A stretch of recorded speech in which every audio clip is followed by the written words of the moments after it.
welcome to Vassals of Kingsgrave, a great linear A Song of Ice and Fire reread. This episode could potentially spoil any events in George R.R. Martin's published series, including TWoW chapters. We will not, however, go over any show spoilers. The last episode ended with Brienne killing Rorge, and today we will cover Arya 3, Cat of the Canals, Sam 4, and Cersei 7, all from Feast. These events take place between May the 4th and May the 7th, 300 AL. Well, I'm QueenJames, and today joining us we have Jock. Mando Jock Cheer on the forums. Michael. Hey, Khal Wadege on the forums. Kevin. Gaiden on the forums. Marie. Hi, it's Nymeria on the forums. Thomas. FTWard on the forums. And Nadia. Hi everyone, this is Nadia. All right. So, you guys want to jump into the chapters? Yeah. Me first, yes. Awesome. Okay. All right. So, with our first chapter summary, we have Jock reviewing Cat of the Canals. In the chapter, Arya learns about a fisherman's supply chain, the members being a wolf, but prefers it, but wishes she didn't. But it's preferable to her PTSD dreams. We find out that the Blavatssi are segregating their docks, and if you want any Bordero recommendations, you should speak to pre-pubescent children. She goes to one of the establishments, but doesn't like the music playing, so she turns it off. Afterwards, a kind old man gives her milk. That's the chapter. Very nice. Very concise. But it has everything. Yeah, you hit every major point. And I like that she yeah. I love she turns the music off. That's a nice way to put it. You make it sound like there's a jukebox in there. She just went and unplugged it. Right. Yeah. Well. So This is one of those info dump chapters where you get so many characters. It was like I was hearing some of the names for the first time. I haven't read this chapter in a while, so a lot of them, particularly the whores in the happy, what is it, the happy port? Or anyway, a lot of them have there are theories about who they might actually be. Yes, like Lana with the golden hair. Those are very interesting. There are theories exactly. about who everyone might be at this point. And I think maybe George is kind of playing with us with this because in this chapter it's like you want everyone to be someone else, and well, for some of them maybe, but maybe it's just that they have a past that they kind of want to. I mean, they don't want to get back to that, and maybe it's a past that has something to do with our story, but it doesn't mean they are necessarily really very. Oh yeah, these people might never show up again, but it's fun at this point when we have nothing else. It's fun to theorize about these characters. Yeah, I agree. Yeah, I mean, I don't think everyone has to be someone else, but the only one, as far as the whores and bravos that I thought could potentially be, someone in disguise was the one that stays under the veil. No one's ever seen her face or whatever it is, but behind the veil, she's supposedly the most beautiful woman. That's the only one I'm like, okay, that's a little suspicious, but it also could be a red herring, Where's everyone knows where Jorah Mormont's wife is, right? Lynette Hightower. Yeah, she's not like veiled or anything. People know where she is, I think. Yeah, she's in some guys care. Yeah, I think she's the Sea Lord of Bravos, I think. I don't know. But, I mean, other than that, I can't really think of a character who might be hiding out in Bravos, so... Yeah, that's why I think if it turns out to be no one of significance, then maybe it's just going to turn out to be some kind of, diversion tactic for George to use.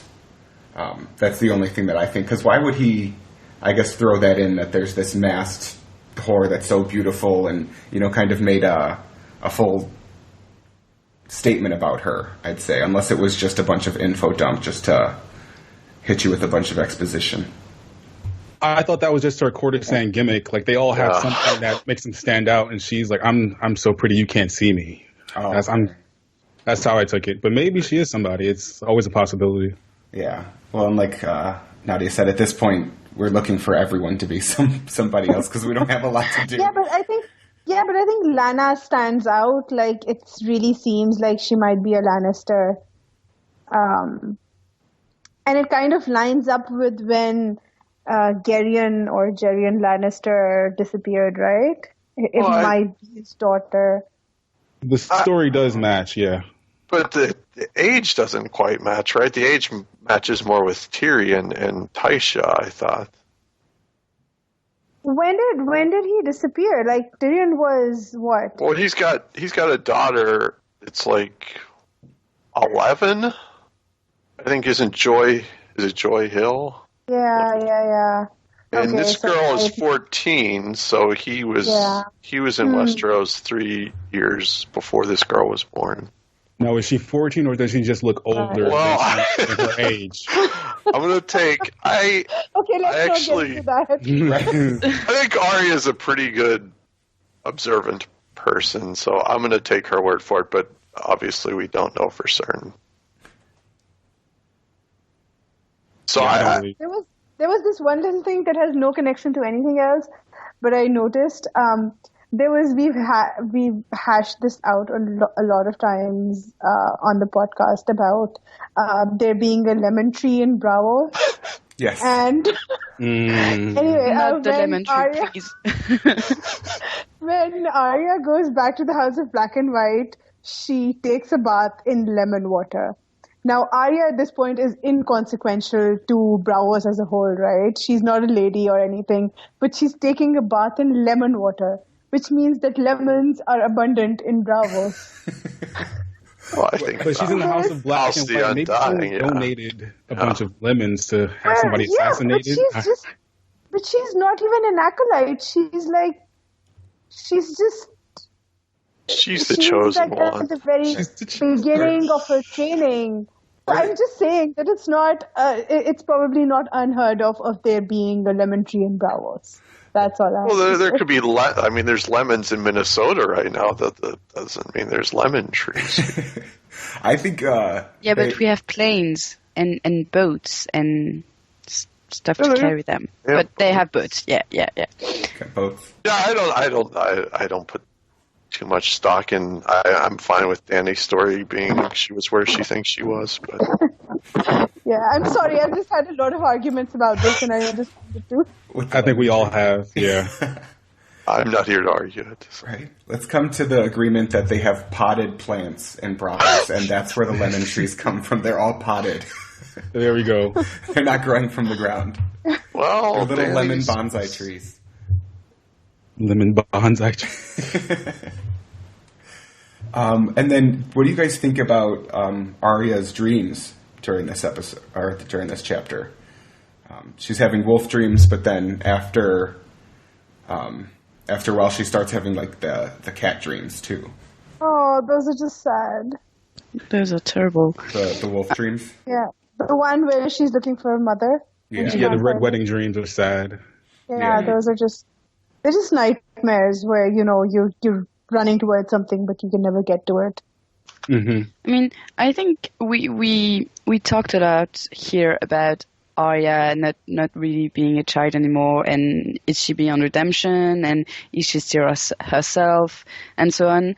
And I believe in this chapter we have lots of indications that she's still very much troubled by what happened to her. She mentions almost going up to Dareon and asking him to take her to Eastwatch with him. So I think it's really, really clear in this chapter that she hasn't abandoned Arya yet, even if she does try to put her behind her.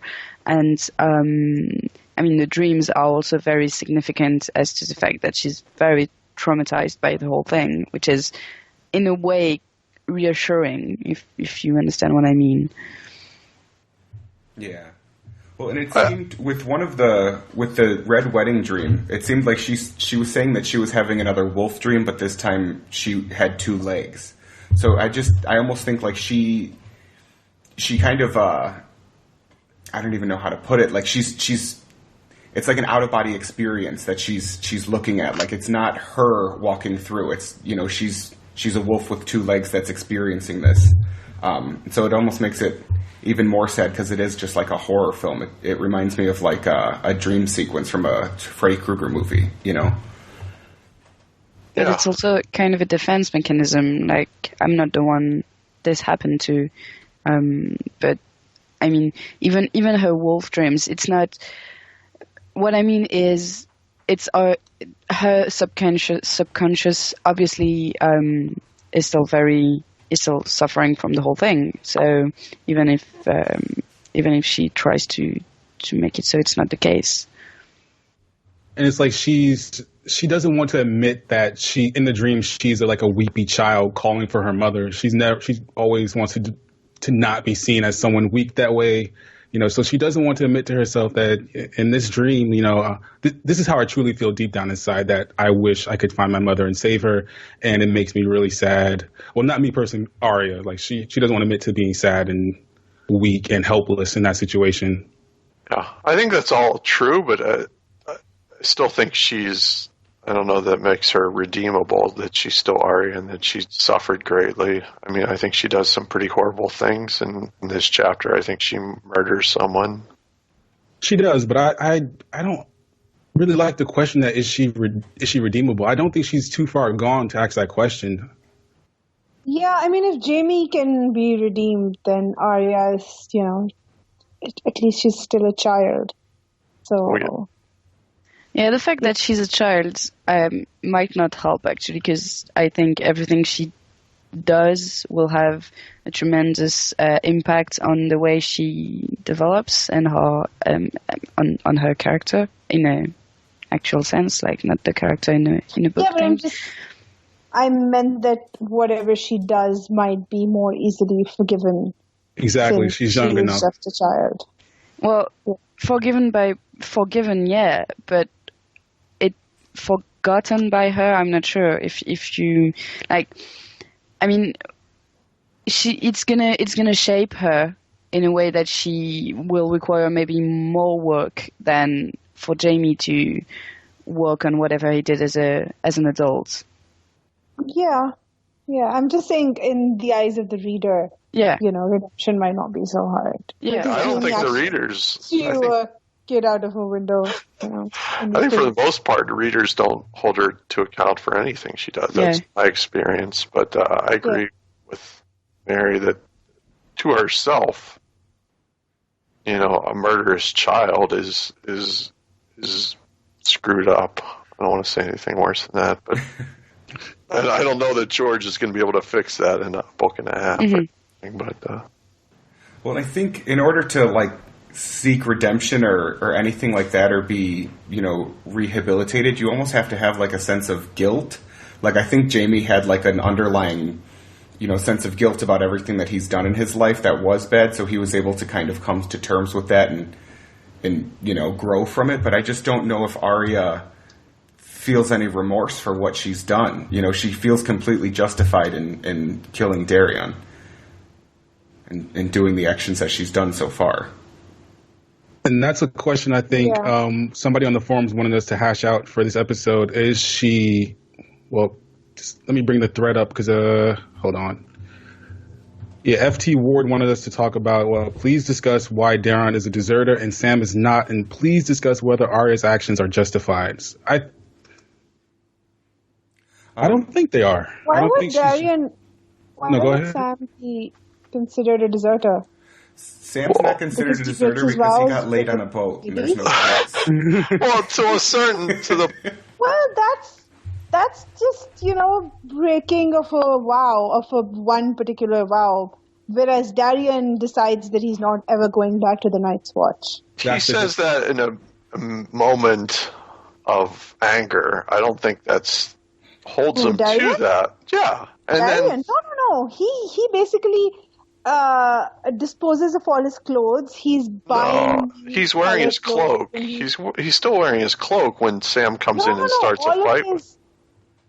Yeah, but after that, when Arya sees him, when Arya is basically the one who decides, yeah, he's a deserter, so I'm going to kill him.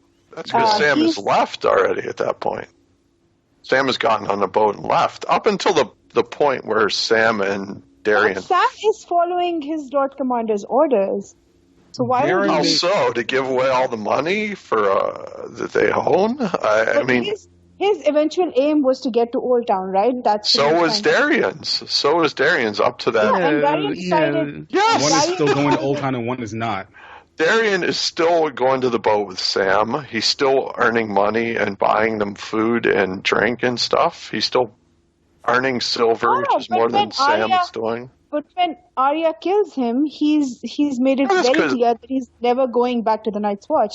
Like he actually says it, I'll have to find the page, but... Yeah, Sam has already left on the boat. He has no way. I guess he, at that point, but up until the point Sam starts a fight with him, he is still a brother of the Night's Watch until Sam starts that fight with him. Why does Sam start the fight? Yeah. Sam starts the fight. Idiot. I'm not disagreeing with that Sam starts a fight. I'm just saying that either because of that fight or whether he already wanted to, Dareon decides that he's no longer a man of the Night's Watch, which is why Arya kills him.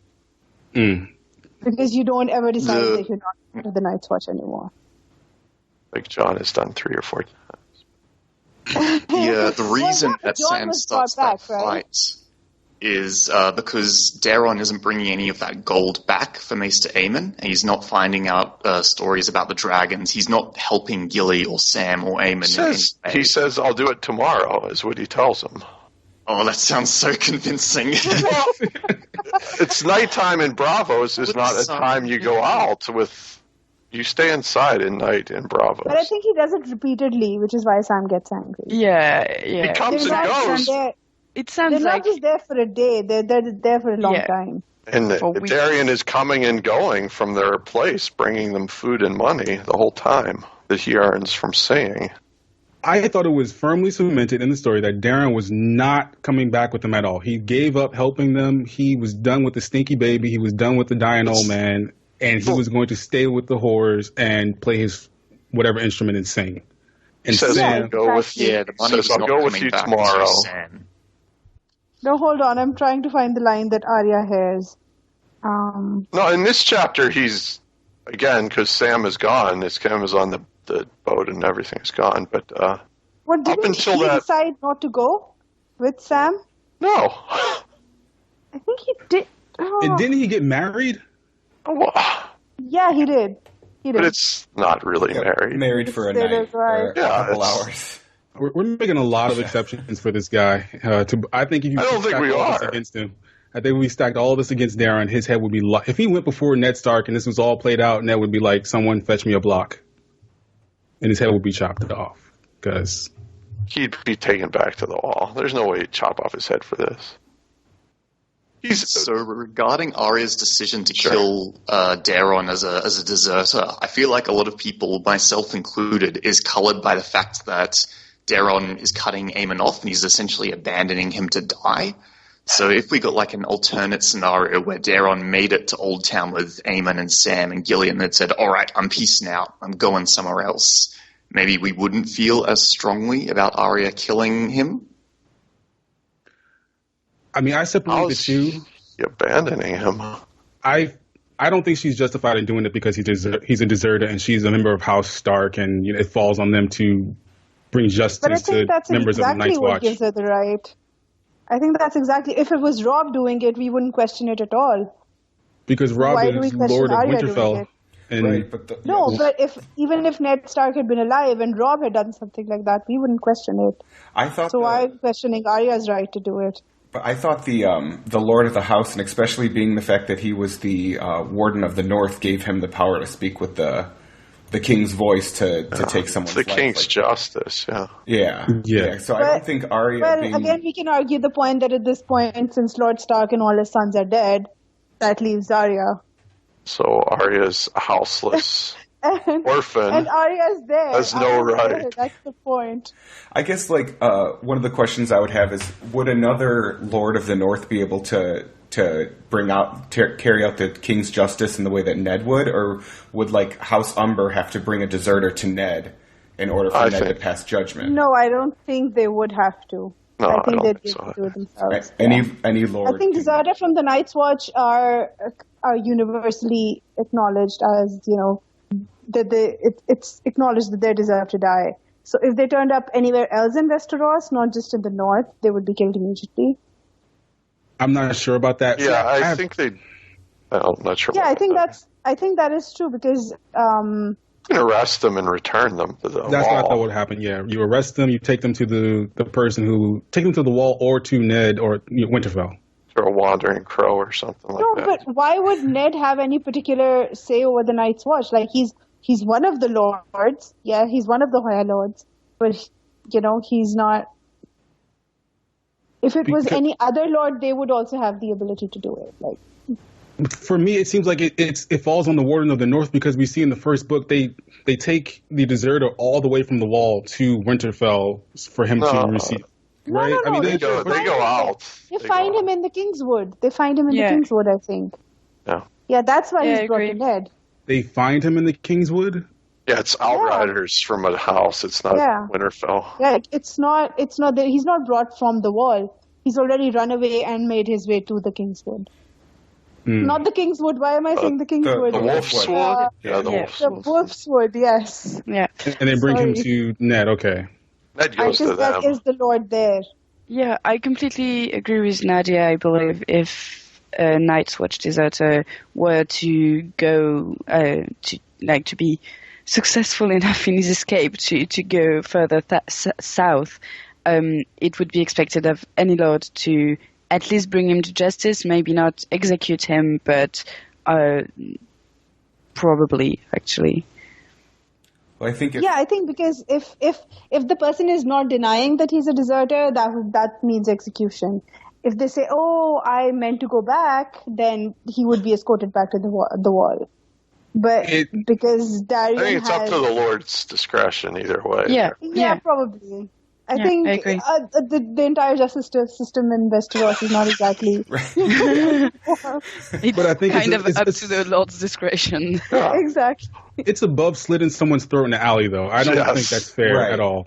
Right? Yeah. I mean, that's not even like an honorable way to put someone out. At least Ned. I mean. No. Yeah. You know. Ned wouldn't be very happy with that. I think. Right. Yeah. I feel like there's a system, some sort of like this. We have to have maybe a trial or at least a confrontation where you're acknowledging your misdeeds. I'm judging you, and then I kill you. Not let's go into this alley, stab. Right. Yeah. And Ned gave people last words and had a chance to speak for themselves. And you got your head cut off by ice. That's freaking awesome. That's the best way to go. And Ned went that way himself. No, go ahead. Right, yeah, Ned went that way to himself. And I was going to say, either way, someone here is right, and I'm sure someone in the YouTube comments is going to clarify this for us. Forward to that. Yeah. Sure, I'm going to die, but have you seen the Sword of Executioner? What was that, Jack? Sure, I'm going to die, but have you seen the Sword of Executioner? Right, exactly. Fantastic. Yeah.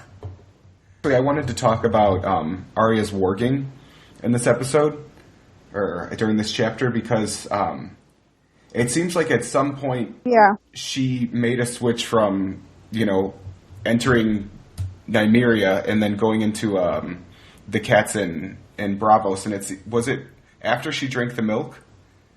Yeah, it's her final dream. Yeah, I think it's like the very last line. Yeah.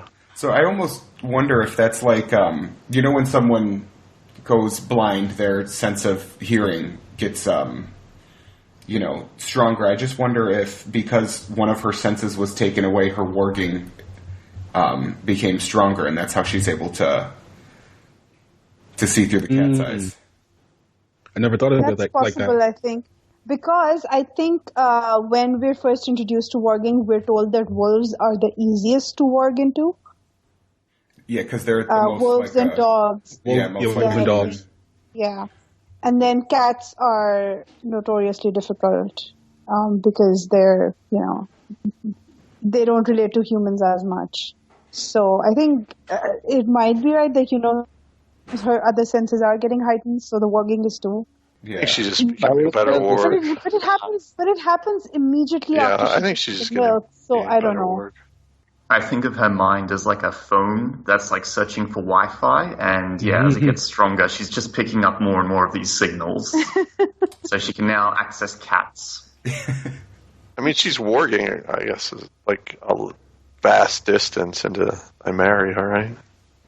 Yeah, but I think being that that's kind of like her, that's her shardest that bond. Yeah, it's the easiest to probably warg into, and even across a long distance like that, just the connection that they had probably makes it easier for her. And she never shied away from it like Rob and John did. She loves warging her wolf and reveling in being this murderous beast. So that probably helps. And, I don't know, that doesn't help the case. She's not her redemption arc. Sorry. Do we think that she's like she knows, like she consciously knows that she is a warg and this is happening, or does she think that these are just strange, fun dreams that she loves to have? Well, she must know by the next book, right? She must know.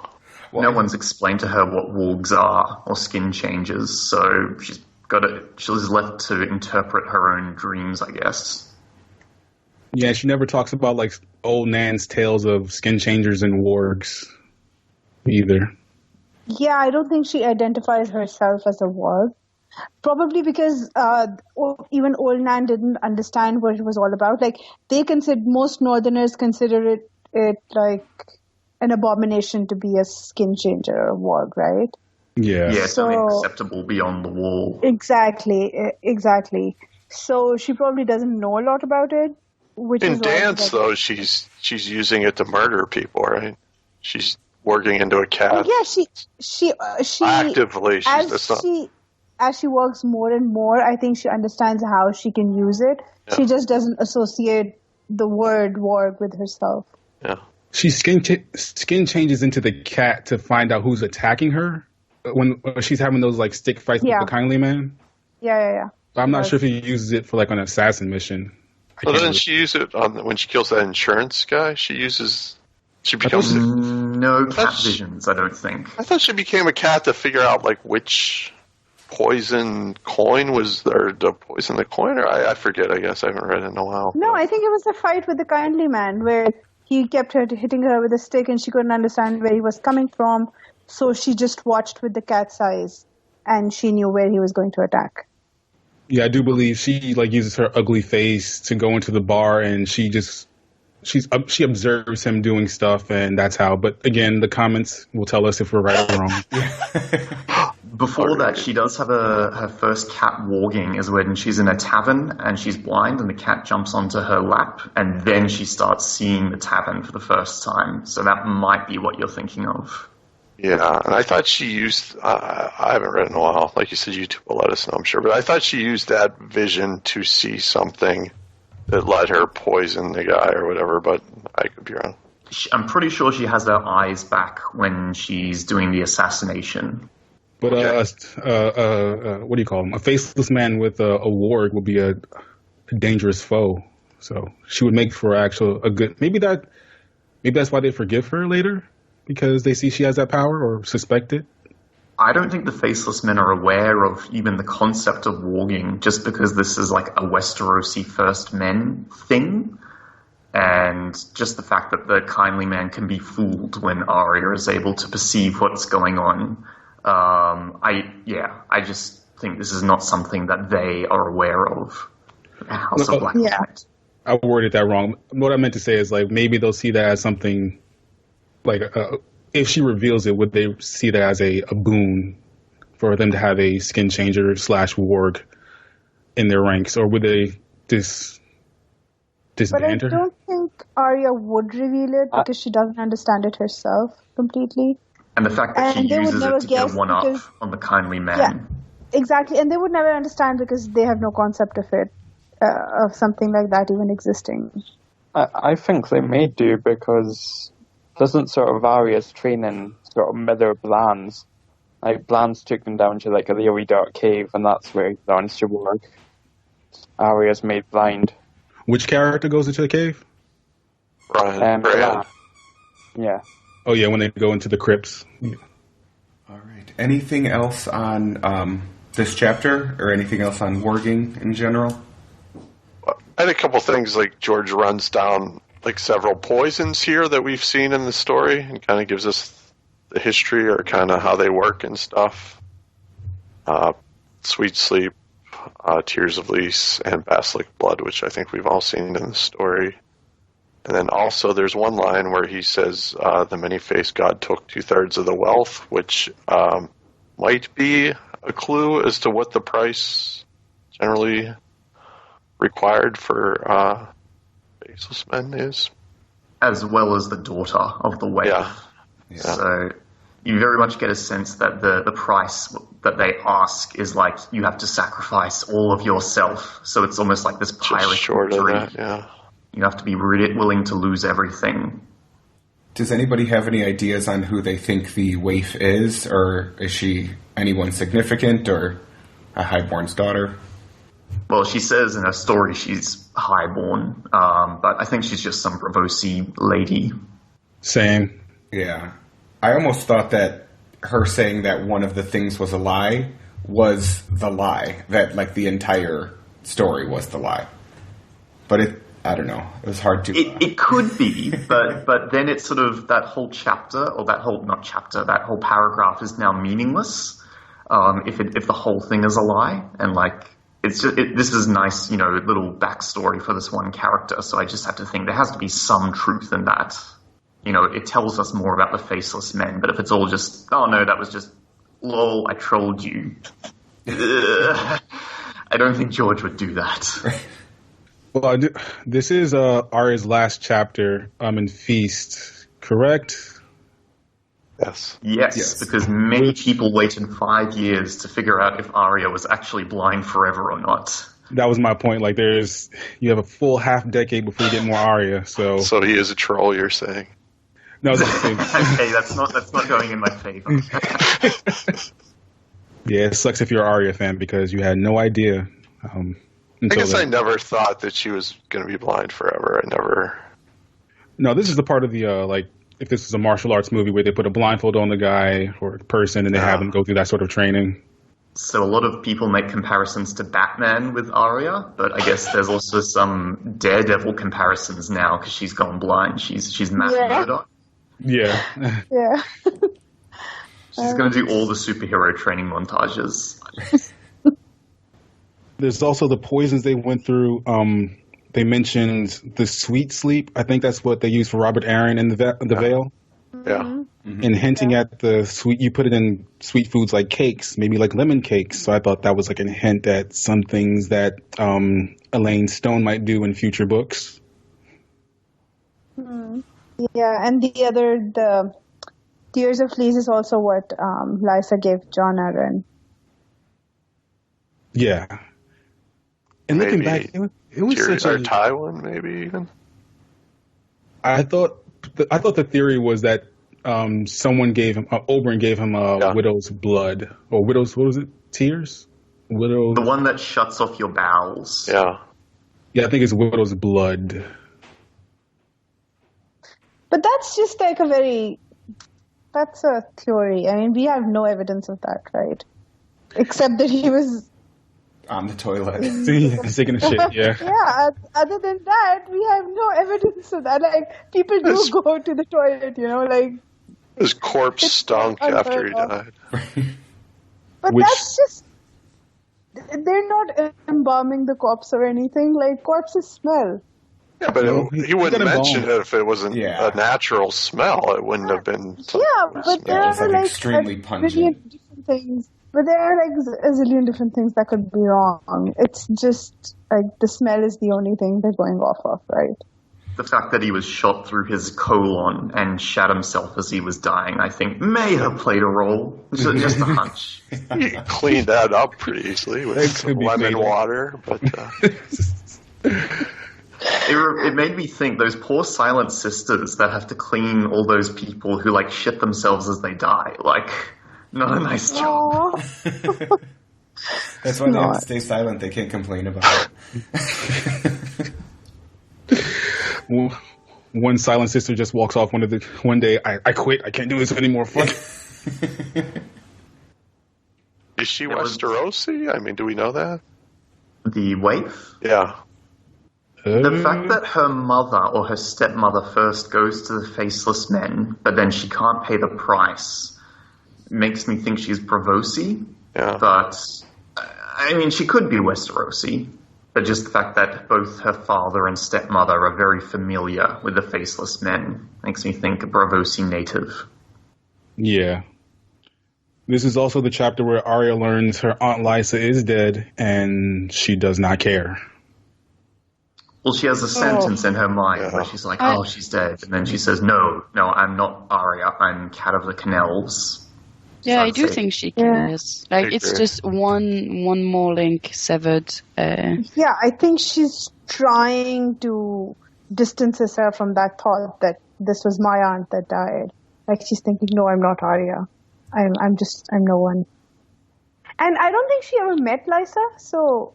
Yeah, that was my point. Like, if under different circumstances she found out that her aunt was dead, would Arya at Winterfell even stop for a second to say, "Oh, that sucks," or she just move on? Because it's kind of weird in this world. Like, when family members die, unless you're someone's favorite, like Bran, they kind of don't really care.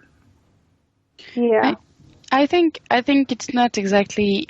It's not that she cares because she knew her or something like that. Because indeed she didn't. It's just that it's like one more family member she could have turned to, and she kind of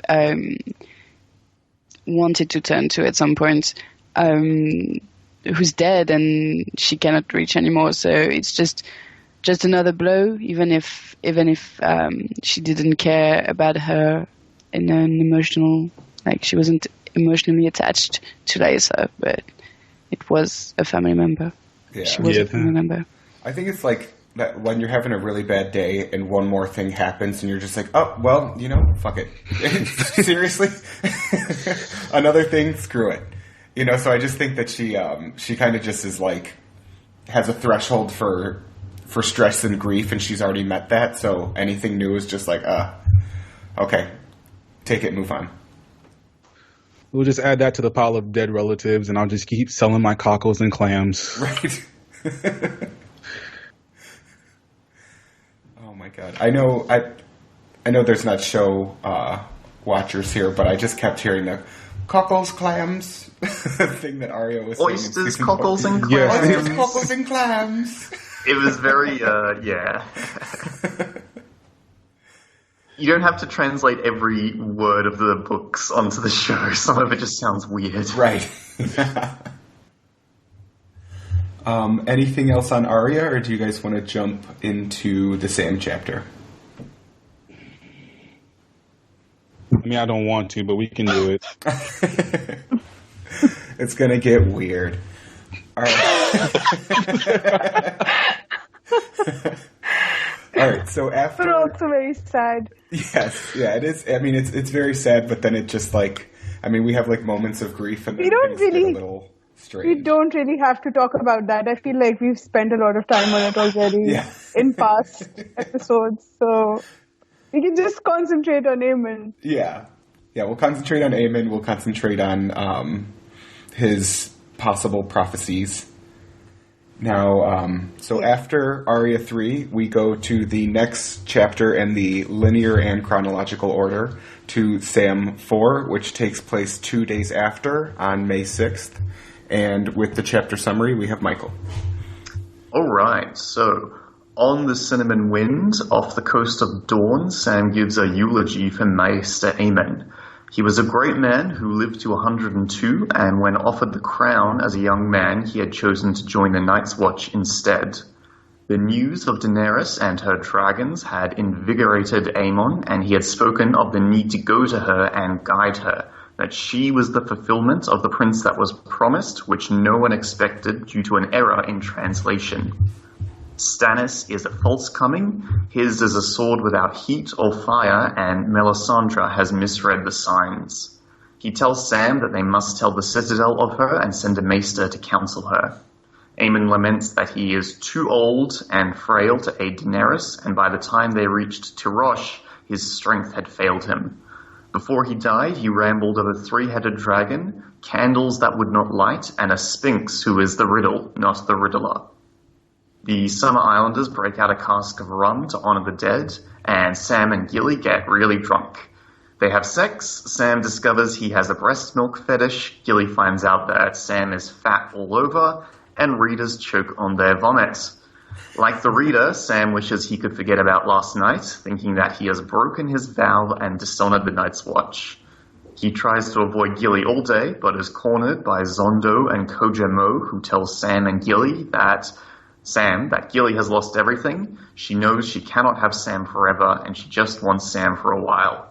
There is no shame of love in the Summer Islands, and that Sam must go to Gilly or be thrown overboard. Thank you for that. Anybody want to start off talking about? I think the first thing we should talk about is Aemon, his death, and then everything that he said before he died. Anybody have any points that they want to start with? It's a very tragic death. Like, we're told that Aemon in his life he was tested 3 times, and he thought to break his oath, but always held true.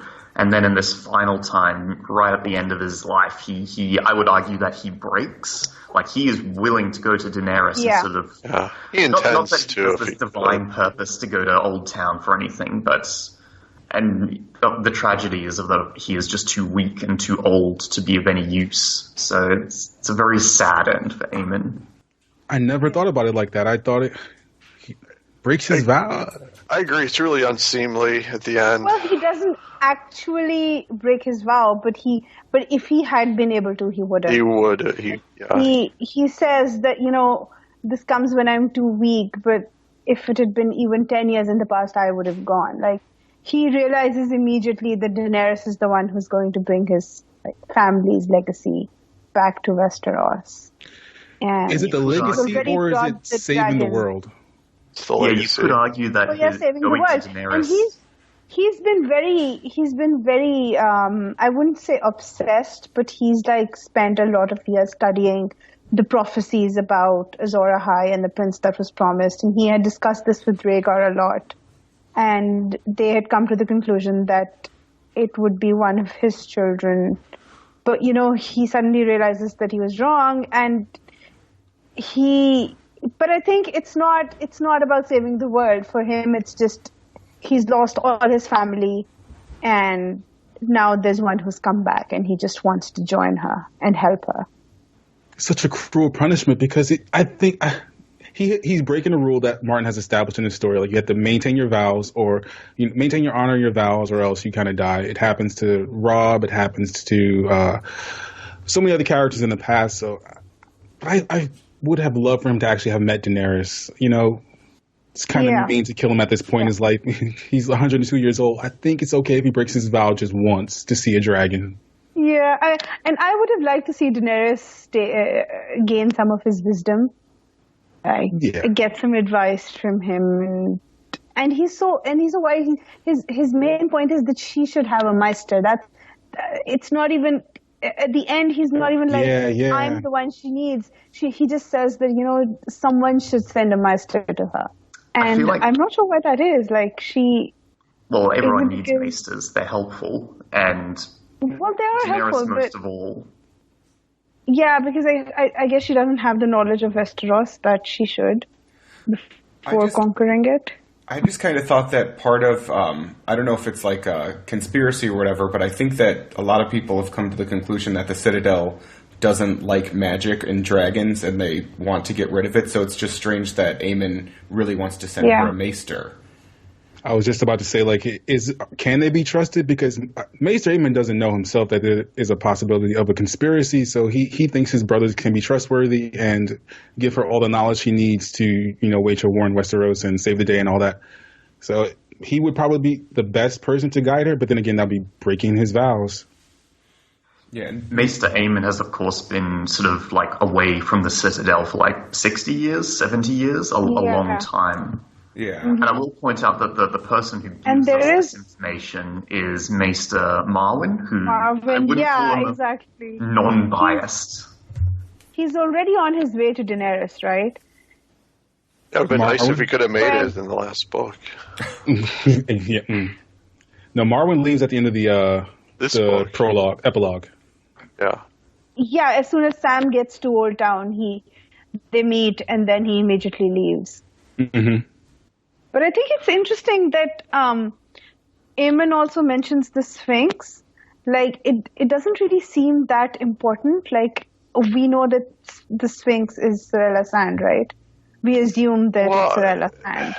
But I don't really see what the importance of that character might be. Is he talking about Summerhall there, or what is he talking about in that sequence? He just says the Sphinx is the riddle, not the Riddler. I think that implies that the Sphinx is not the person that you think it is. Yeah, Sam even says it in the next chapter when he meets Alaris. Because they call Alaris the Sphinx, yeah. Yeah. But the line is, even when he did recall, his talk was all a jumble. So it's a recollection he's having there. I think he's remembering the circumstances. But have you had any other mentions of a Sphinx? Sure.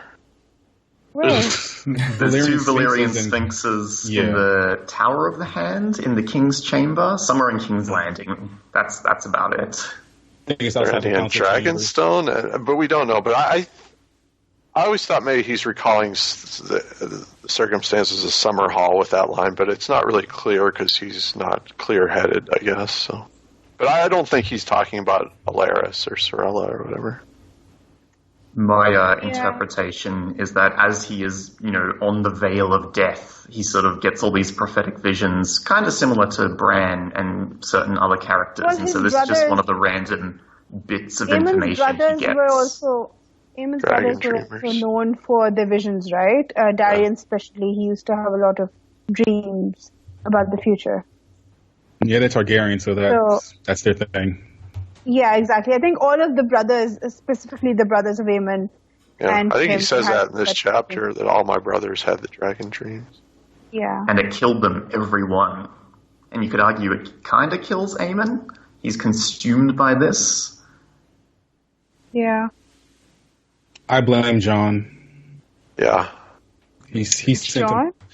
He was more valuable to Wall than he was ever going to be anywhere else. Well, they were worried he was going to get burnt if he stayed on the wall. Well, he probably was going to get burned. So, what choice did Jon have? Was he? By who? Because Stannis would not burn him. It would be a war if they tried to burn him. Melisandre probably would. It would be a war then. We know but Jon was trying to avoid, right? What's that? Which is why he sent... So Jon we know, for instance, that when Jon sends Gilly's baby with Mance's baby, that it was all for nothing because Melisandre was never going to burn that child. And we can maybe assume, now that we have Melisandre's POV, that maybe she was never going to burn Maester Aemon. But I think it's a pretty safe assumption, or a conclusion to fall to, that Maester Aemon might be in danger, especially with fanatics. I can see why people would think there's a danger there that could happen, but I think sending him across the world at 102 was not the best idea. Maybe send him to Eastwatch and just tell everyone to be quiet. Yeah, I think Jon was also counting on Maester Aemon getting to Old Town and being able to rally the Citadel to help the Wall. It wasn't just sending Maester Aemon away from the Wall. That too. That's a wild. They also needed, at this point, they don't just need help. They also need research about what the others might be, what they're coming from. That's what Sam is searching for in at the Wall's library, whatever it's called. And I think that's what that's what Jon also wanted from Maester Aemon. Like they need other things, right? They need like dragon glass, and they need a lot of stuff. So it's not just. I think you're right, Nadia. I think that was Jon's intention, but it doesn't necessarily mean that it was a good idea, because he was indeed like 102 years old. But I think it wasn't just Jon's decision. Like, Maester Aemon knew every step of the way, right? Mm-hmm. He didn't exactly disagree with that. No, he was following his Lord Commander's orders, and he thought it was. Yeah, but Jon has always listened to his counsel. So if he had counseled something else, Jon probably would have listened, right?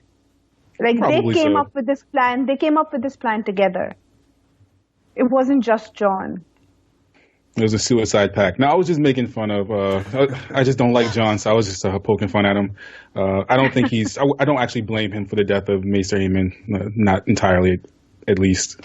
Yeah, but if you take the ideas of old man with dementia seriously every time, you're gonna end up doing some crazy stuff. You know, it's just like sitting with your old grandpa and him be like, you know, let's go walk across the earth. Okay, yeah, let's do it, Grandpa. You're in a great state of mind. This cannot. How can this go wrong? Right, exactly. Now, well, I think the point with Maester Aemon is that of all the old people we've encountered, his wits never went to ruin. He always remained like smart and sharp. Right. I'd say Old Nan is the sharpest person in the world. Well, of course, Old Nan is smarter, but Maester Aemon is not. No, actually, Old Nan does exhibit some signs of dementia because she confuses which brand she's talking to. Yeah, she does that constantly. Do we know for sure they're not the same person? Old Nan has the best theories. Maester Aemon starts to kind of lose his mind after they're in Bravos and they have no food to eat and they have no fire to warm up. And yeah, he gets sick on the trip. So. Yeah, and then they hit a lot of storms and stuff, which is why it gets worse. So I don't think it was just the journey. It's just that the journey became harder and harder as it went on. This is he could have made it in the right conditions. He could have made it. Yeah, in the ideal conditions, he could have made it. He probably would have made it, but. Do you think that if they would have, I know the trip would be a lot longer, but if they would have sent him by land instead of sea, he had any more of a shot? I would argue that that's even does he pass through the Riverlands? Yeah. Well, I was going to say going through war-torn areas is one thing, but just as far as like being able to have your body survive something like that, like if he was, you know, not subjected to stormy seas and stuff like that, do you think that he had more of a chance?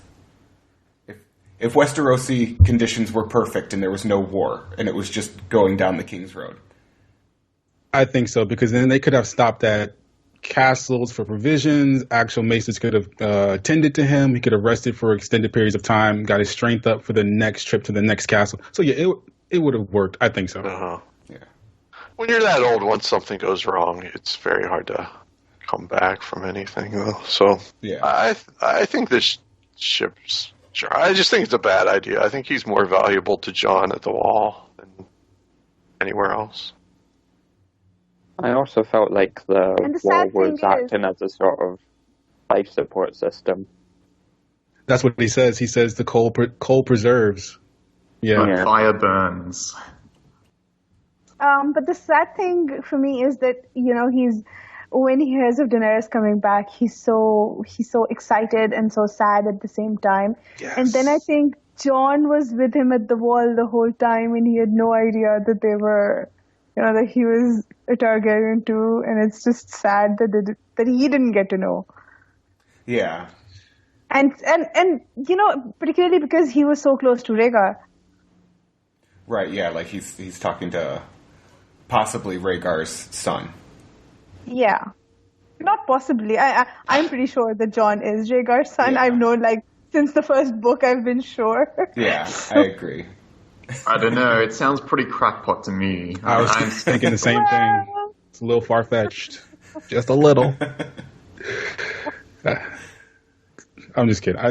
There are people out there who it's a Chardaine's son. Right. Dany is the son of Rhaegar and whatever. Well, Yeah, well, again, I've had this argument so many times. Right, yeah. Some people are just morons there, mic drop. Speaking of the comments. Right, exactly. Uh-huh. Yeah, come at me, YouTube. I said it. And then I know we spoke about the Sphinx Riddle and everything, but let's say it is about Ilaria Sand. What's the significance? What is the riddle, or what is the Riddler? I guess I don't understand what the riddle is, or is that something that's going to be hashed out later? Because she's a lady. Yeah, she's masquerading as a guy at the Citadel, so that's the riddle. You think so? And it's her name backwards. I don't know. For some reason, I just think that's a little too easy of a riddle. See, I just thought maybe I don't think every mystery has to have a really long, drawn out answer to it. So I thought that he was just bringing it up because that's someone who Sam is going to encounter. So for me, I didn't catch that. Hello? Yeah, it might be important to Sam's storyline. Okay. Yeah, I similarly did not get that Loras was Sorella, and I needed the internet to point that out. So I'm sure for the one person who hasn't gone onto the internet, this revelation will be like a real surprise, and it will seem very fitting as the riddle. Yeah. So, yeah. Maybe I've gone too deep into tinfoil that this riddle is not satisfactory to me. And I think that's just what happens. Like when you discuss it so much, it's things you start seeing things that were hard to see as being obvious. So, and that's when you get people who try to look beneath the obvious answer for the more controversial, not contradictory. What's the word I'm looking for? Tinfoily ridiculous. I'm trying to be nice, you know. Yeah. Yeah. So you look past. Right, because then you end up with R plus L equals D. Yeah, exactly. There's also Aemon also mentions the dragons, how the gender, how they become male and female, and they, and that's kind of interesting and still confusing. Yeah, they're hermaphrodites. But, changing gender at need. Yeah, that's what Aemon says. But from what we've read in World of Ice and Fire, like has there been a dragon who's like Balerion never had like a clutch of eggs, right? I have not read that. Not that I know of. I kind of get the sense that if a dragon lays a clutch of eggs, from there on they'll refer to it as a she-dragon. And there's no real way of telling a dragon's gender before that. And a lot of confusion is like to arise. Like the fact that Septon Bath has to figure this out, or he puts it in his book and in his conjecture, makes me feel that like this bit of knowledge is something that's been lost on, even the Targaryens when they're in Westeros. Do they mention in World of Ice and Fire, like Meraxes, Vhagar, or the original three, like laying eggs? Meraxes and Vhagar were she-dragons. Yeah, they both lay eggs. Melis the... no, not Melis. Red Queen. Yeah, the Red Queen. She also lays eggs, I think. Tessarion... yeah, she lays eggs, or at least she's mentioned as a she. Silverwing, the Queen Alysanne's dragon, is a she, whereas Jaehaerys' dragon is always referred to as a he. So I don't know. Like, either the Targaryens didn't understand completely, or, nobody does. This just adds more evidence into the fact that Valerians were super woke and they didn't believe in gender and heteronormative stuff like that. Yeah, that's just slavery. Yeah, just slavery. But at least it wasn't on ethnic grounds, you know? It was everyone gets enslaved. Right. They were so Wasn't woke in their it? slavery. But wasn't they were it even based on more. race? Like they enslaved everyone except the Valyrians, right? So that's racist. I get the... we don't actually know, actually, but I get the impression they did enslave their own people. Ah, okay. So they were equal opportunities. Right, yeah. Slavers. I know it's going to get cringy, but did you guys want to talk about the sex scene? Gilly and Sam? We might as well. Let's go into this. We have to get to it. Asking other people who might be into this, does anyone find breast milk erotic or arousing? No. Because Cringe. seriously, this turned me off so much. I was just, ugh. Right. Yeah, the whole scene was very cringy. Like, I'm not going to judge you, but I just want to know if this is a thing. Who has this fetish among us? Please speak up in the comments on YouTube. Yeah, We're please, not YouTube. kink shame. Yeah, let us know. Please don't share any videos. We're good with that. No links. Just let us know what you like. Oh, boy. Or not, we'd be fine with that. Yeah.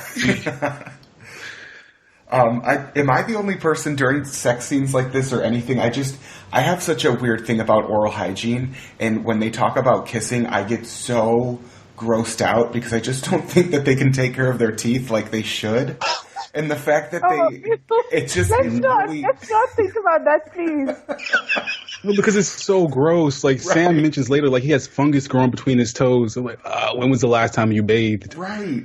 And then he mentions, like, tasting the whiskey on her breath, and I'm just thinking, like, what the hell else are you tasting? Mutton? Tasting last week's stew? Like, what the hell else is on her breath? I'm actually wondering, like, in these kind of scenes, it's also like here Sam is like, well, I stink, but at the same time, well, Gilly smells just fine, and her hair smells nice, and why is she having any means of bathing? Yeah, why does she have clean hair?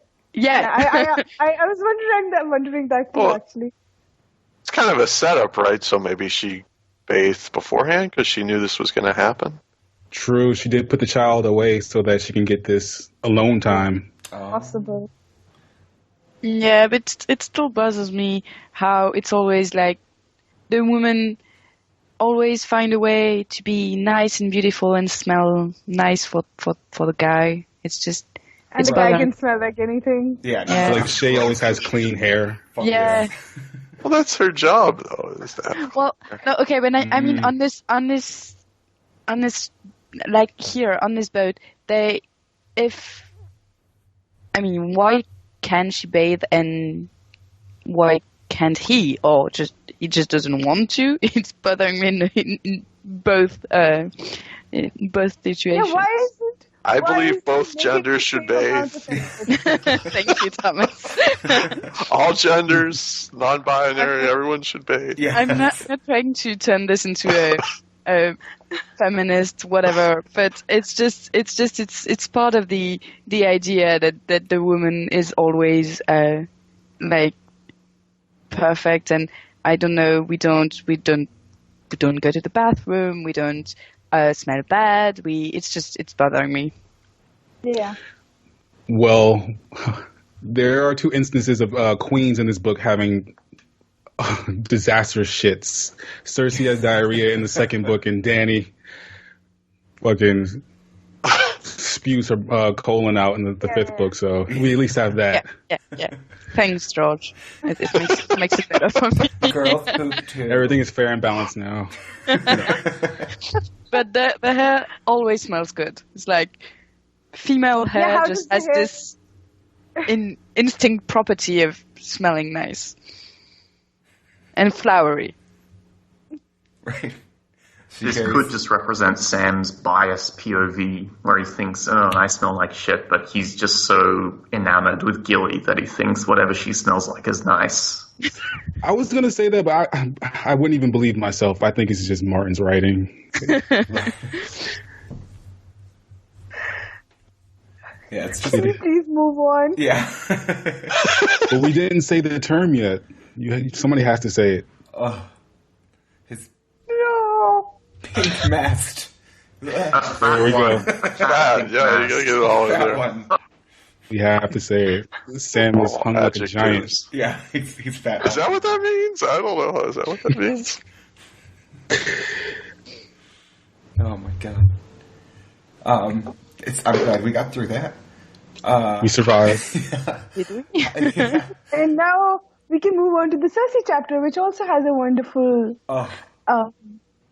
I don't even know what to call it. It's delightful. But before we go there, can we talk about how Maester Aemon was put in a barrel of rum to be preserved? That's messed up. I mean, Did they drain the rum first? No, I imagine part of it, right? No, they put him in the rum to preserve his it body. would preserve his body, yeah. And I just think, like, aren't Targaryens, like, kind of known as being these big guys or whatever, or at least most of them? So you just kind of imagine he's at least probably pretty tall, and they're stuffing this tall old man into a tiny little barrel full of rum, is what I'm picturing. But he's 102, so he's probably a little shrunken with age. And you can twist a dead body all sorts of ways to make it fit in. Oh my god. Right. I'm just breaking saying. his bones. You just got to make sure that he hasn't gotten rigor mortis yet before that. I just bring it up because some people say that even though he's dead, he's still a Targaryen with the royal blood, and that perhaps somewhere along the way, someone will take his body and burn it for a ritual, like Marwyn or someone. Has anyone heard this theory? Sam intends to do when he gets to Old Town. Like, they're going to burn him as soon as they get there. You said Stannis or Sam? No, Sam. I think that's what that's why they're preserving the body. That's why they don't give him a burial at sea, because they want to burn him, and they can't do it on the ship. Yeah, because the captain of the ship won't let them make a funeral pyre on the ship. Yeah. Which is a really good idea. Which makes total sense. Yeah. Who else? I kind of liked the Summer Islanders' idea of honoring the dead by celebrating life. I thought that was nice, even though it ends in Sam having sex with Gilly. But still, I just think it's like it's like a nice, like, okay, rather than mourning, you're going to celebrate this person's life, which was nice. I mean, to be fair, like, I don't think the issue is the fact that Sam has sex with Gilly. It's the way it's described to us. Yeah, exactly. The issue is, I mean, I actually kind of like the idea of celebrating life and all of that. It's just, not. I don't need to read all that. Yeah, no one does. We talked a little bit about this on the Summer Islander history episode. Michael, you were there, right? Yeah. I read out the nice paragraph that Kojimo has about sex. Right. Where I think the gist of it was, I mean, it's an interesting bit of their culture, but at the same time, this story has a lot of people of color who they love to celebrate not having, sexual limitations or, cultural shaming in that way. And it's kind of, to me, but I guess it's an interesting part of their culture. I just think, I mean, everybody, like, just with Westerosi people, like, why repressed? Right? Yeah. Why are they like so repressed? I think that everyone should be feeling more sexually free. At least that's how I feel. Oh, definitely. Like, we can all agree that, like, Westerosi is sexually repressed. Right. I just think the problem is why is the one place that's non-sexually repressed? Is it always people of color? It just comes off as, like, slightly animalistic to me, which I don't really care for. Yeah, I could see that. I like the concept. You could have made any person, any demographic happy about sex. It's just that George, I guess, made it the people of color, which that's the caveat.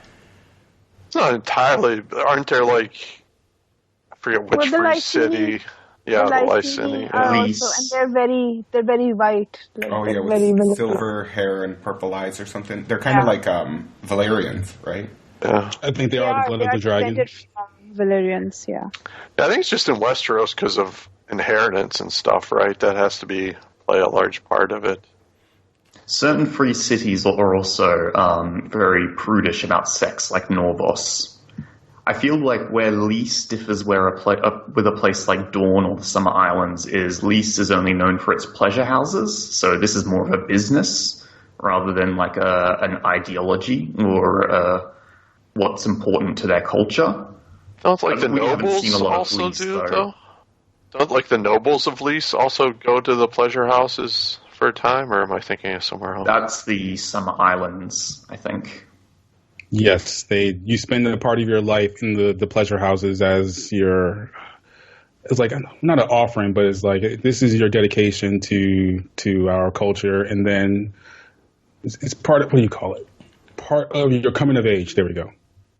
But I don't know enough about Norvos. I can't remember reading that in the World Book, so I don't know. Yeah, I just remember there's a bit about Norvos. Whenever they ring a certain bell, that's when it's acceptable to have sex, and then it's not. What? Oh god. Yeah. Ring a bell? That's Yeah. Pavlov's horny dog. Like So like the bell rings and everyone in the city starts having sex? well, could you Yeah, this is either in The World of Ice and Fire or Ario Hota's Recollection. Oh, yeah. I don't remember this at all. Right. From either book. I don't remember that, but I'm just picturing like that your cognitive, like you're going to learn that every time this bell rings, they're going to go somewhere else and there's going to be like church bell ringing and like somebody's going to get like a boner walking around and people are just going to start dropping to the street and having sex. That's crazy. Like you're in King's Landing when the king dies and the bells are just ringing and you're just hard all day long. Exactly. That's what I'm thinking. Like, oh my god, that's a lot. Gotta get out of here. Yeah. It's just problems all over the world. Right? Oh my god. Well, and like with Westeros, I guess I didn't realize that there were other places in Planetos that are as sexually repressed as Westeros is. I kind of just thought it like like when the Puritans came over to America, they just kind of like spread their beliefs, and that's how I feel like America is as prudish as we are now. And so that's kind of what I thought about maybe like when the First Men or the Andals came over, they brought their quote-unquote Puritan beliefs over. But I didn't know that there was other places in the world felt the same way. Yeah, I think the Andals have something to do with it, too. Yeah. They brought over the Seven, right? Which is pretty much just Christianity. Right. Under a different name. Right. Freaking Andals. Ruining it for everybody. Seriously. Everything was so good before they came. One of the running themes through two of these three chapters is the value of the Night's Watch oath. Obviously, this is seen with Dareon, with Aemon, and with Sam when he beats himself up over breaking the oath. And I would actually argue that George is telling us a message here that the oath of the Night's Watch, it isn't that great. Like it's not conducive to a normal, natural life when even someone like Aemon ends up breaking it. That's just my opinion, but Yeah, I agree. I think It's an incredibly hard thing to do. To give up your family, to not love anyone other than your brothers who are all former criminals. It's not easy. when only 1 in 1,000 men can properly fulfill this, maybe it's not the best oath to be having. Right, and I mean, isn't it kind of known, like, I forgot what chapter it is where they talk about, the men of Night's Watch going down to Molestown to visit, like, the horse or whatever. It's kind of like, like you're not supposed to be having sex or anything like that, but it's almost like there's like an unwritten rule that if you can get away with it, you can get away with it, which is not, it's not a great oath to have. As long as you come back to the wall when you're done. As long as your allegiance is to the wall and not to a family outside. But the oath came about during a time. I mean, I can understand the oath when it was established because it was following the long night, and so they needed people who were dedicated to protecting the realm from. Well, you know what? Let me take that back. We really don't know when the Night's Watch vows were or why they were established. we're told that it's after the long night, when they established the Night's Watch. But who knows? I have, but I just think that if the vows weren't for life, they would have more recruits. There would actually be more people willing to do it. If it was like, we'll do it for a few years and then we'll leave. So it's or if not. you could bring your wife up. Yeah, something like that, right? So I feel like they're automatically excluding a lot of people who'd be willing to come otherwise. Like, who would be willing to fight, but they wouldn't be willing to give up their families or their entire lives to the Night's Watch. Right, yeah. Or if there was a way out, like you would have to do some kind of term, then at least like leaving the Night's Watch could be like an honorable thing. Like you made your entire term with the Night's Watch, now you get to go retire, as an old man or whatever, and then have your family. Almost like the army. Yeah, I disagree, but I guess I'm Catholic, so for me it makes sense that they would take an oath for life. At least aspire to it. I mean, if you don't, whether you go to Molestown or not is not really important, I don't think. But, you spend your life in service is what's important. Denying yourself everything? Like, that's just being miserable for what? Like, I don't know. I disagree, but anyway. I don't think George, you have George to wants be us to have miserable. this discussion of sorts. Or to at least, talk about it.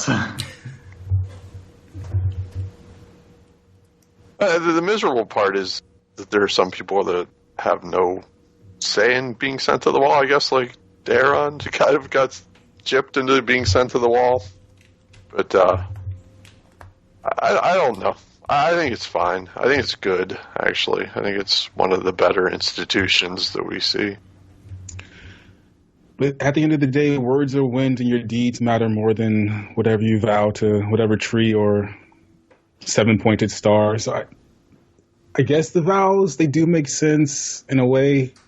It's really complicated because one of my theories is that, when you say these vows, especially if you do it before a heart tree, it links you in a way to not the wall, but like there's that tree under the wall where if you recite your vows and you reveal that you're a Night's Watchman, it lets you through. So they're important in that way. So I don't know what other supernatural aspect makes them important. I almost important wonder, to the person that says them. And this is going in a different direction, but I almost wonder, do you think like people who swear their vows in front of a heart tree rather than for the seven, do you think that they have any kind of more like clout, I guess, with the old gods and everything, and being able to pass through that door? Because wasn't Sam the only one that passed through that, and he said his vows in front of a heart tree in Weirwood? Like that's the thing. We know of. But. That we know of. One there. I don't know if it means more to swear your vows because at a heart tree, because this all goes back to the long night and the war with the children of the forest. So again, like I don't have a theory to back it up, but I just don't know. I feel like it does have some importance to swear your allegiance to the Night's Watch. These vows are important for a reason that haven't been revealed yet. And they will be revealed real soon. Count on it. Anything else on Sam, or do you guys want to jump into the Cersei chapter? There was just one thing I saw that a comet had been seen above King's Landing on the night Aegon was conceived. How does anyone know that? How does anyone know the night he was conceived? Unless they were ringing a bell or something. How does anyone know? There was only one bell ringing during that 9-month period. Maybe it's like the comet that we see when the dragons come back. It's not there for just one night. It's like there for a few nights, and you can kind of like reverse. Do the math back. It just seems like you're trying to fit something into a prophecy to me. Like, I don't know. That's all that this is. It's just trying to fit stuff into prophecies based on what you think is important. Yeah. So do you guys think if Daenerys does turn out to be the prince that was promised and everything, do you think that, I guess with Rhaegar, does he have anything, like any significance in the story at that point any longer, any significance in the prophecy? Because Daenerys wouldn't be his child and it wouldn't be coming from his line. So I guess It's John's father, so that makes... I think the prophecy was that the prince would be from Aerys and Rhaella's line, so it doesn't matter if it's Daenerys or one of Rhaegar's children. It's still, the same line. Right, and at that point, Rhaegar was the only one that could bear children, I guess, right? So that's why he thought it was him. Or that he could, get someone pregnant, Viserys was too young still. Mm-hmm. Okay. And I think he concluded that I think Mace Aemon is Rhaegar at some point decided that it wasn't going to be him, it was going to be his son. Mm-hmm. So I think he takes that as Aegon, but as a character, he doesn't know that Jon exists. I think it's important for Rhaegar's important because he dies, which starts off Dany's storyline with her going to Dragonstone and then off to the Free Cities, and then she has the dragons now. So I think the best thing that Rhaegar did for Dany was die. Oh, good job, Rhaegar. Aemon additionally mentions the three-headed dragon, and which seems to point to three figures having some sort of messianic role in this story, and I think Jon will be one of them. Yeah. Yeah. Oh, yeah. I agree with that. Is that a Masonic thing, or is that just a Targaryen restoration that he's hoping for at that point? It's a little... There is the prophecy of the three-headed dragon, because when Rhaegar mentions the Song of Ice and Fire, he also says there must be one more, the dragon has three heads. Yeah, you're right. So I think they're intertwined. It's very vague with Azor Ahai, prince that was promised, three-headed dragon, whether they're separate, distinct prophecies or whether they're all one and the same. There's also the Last Hero. Yes, the Last Hero as well. I think most people see Skywalker? it as... How about that? Rise of the Targaryen. Rise of the planet of the Skywalkers? I think most people see it as Jon, Daenerys, and Tyrion. Certainly the three most prominent characters with the most chapters. Yeah. Yeah. I know that we've talked about this a lot, but I don't want Tyrion to turn out to be a Targaryen. Please, God, no. Yeah. The only thing that hits me with that is Tyrion hasn't gotten sick and he didn't get grayscale, and there's so many things that his immunity is way too good to think that he's not a Targaryen. He can't get sick. He didn't catch the pale mare. He's never had an STD. I feel like that's what you're hinting at. Right, yeah. He's slept around a lot and he never got the pox. So, yeah. I mean, I don't know. Yeah. But of course, Tyrion's he's not a factor in these chapters, so we don't have to talk about him anymore. Well, he's kind of a factor, maybe, but we went He's past. everywhere. Yeah. I think whatever. I think he's dead, but so he can't die. He's dead? Yeah. Huh? We gotta hash this out. What do you mean? When did Tyrion die? Well, I think Sam may have died here too, but so he's a drowned man. I think he drowned in. Yes. I see. Yeah. I see what you're coming from with that. So he cannot die. He just comes back stronger. But I think Sam may have died here too, which would for Tyrion, if the sailor's wife is Tysha, it would make some sense if he was already dead, because the prophecy is that her husband is dead. But that's crackpot. I don't want to get into it. So, Boy, I do wish Sam was dead. Sam is dead. I'm pretty sure. But I mean, off the printed page. No more POV chapters dead. That's harsh. Yeah. It's unbearable. Like I was talking earlier, I just listened to the Roy Dotrice for the first time, and I just think of the Sam voice, and it's so bad. Just not Sam. He can't die. If you go back to the first book, he reads Sam with a stutter, so every sentence is 10 minutes long. Oh, no. But chili? Exactly, yes. Oh, that's horrible. Oh, my God. All right, we ready for Cersei? Yeah. All right. Now, after Sam 4, we jump to Cersei 7, which takes place a day later on May 7th.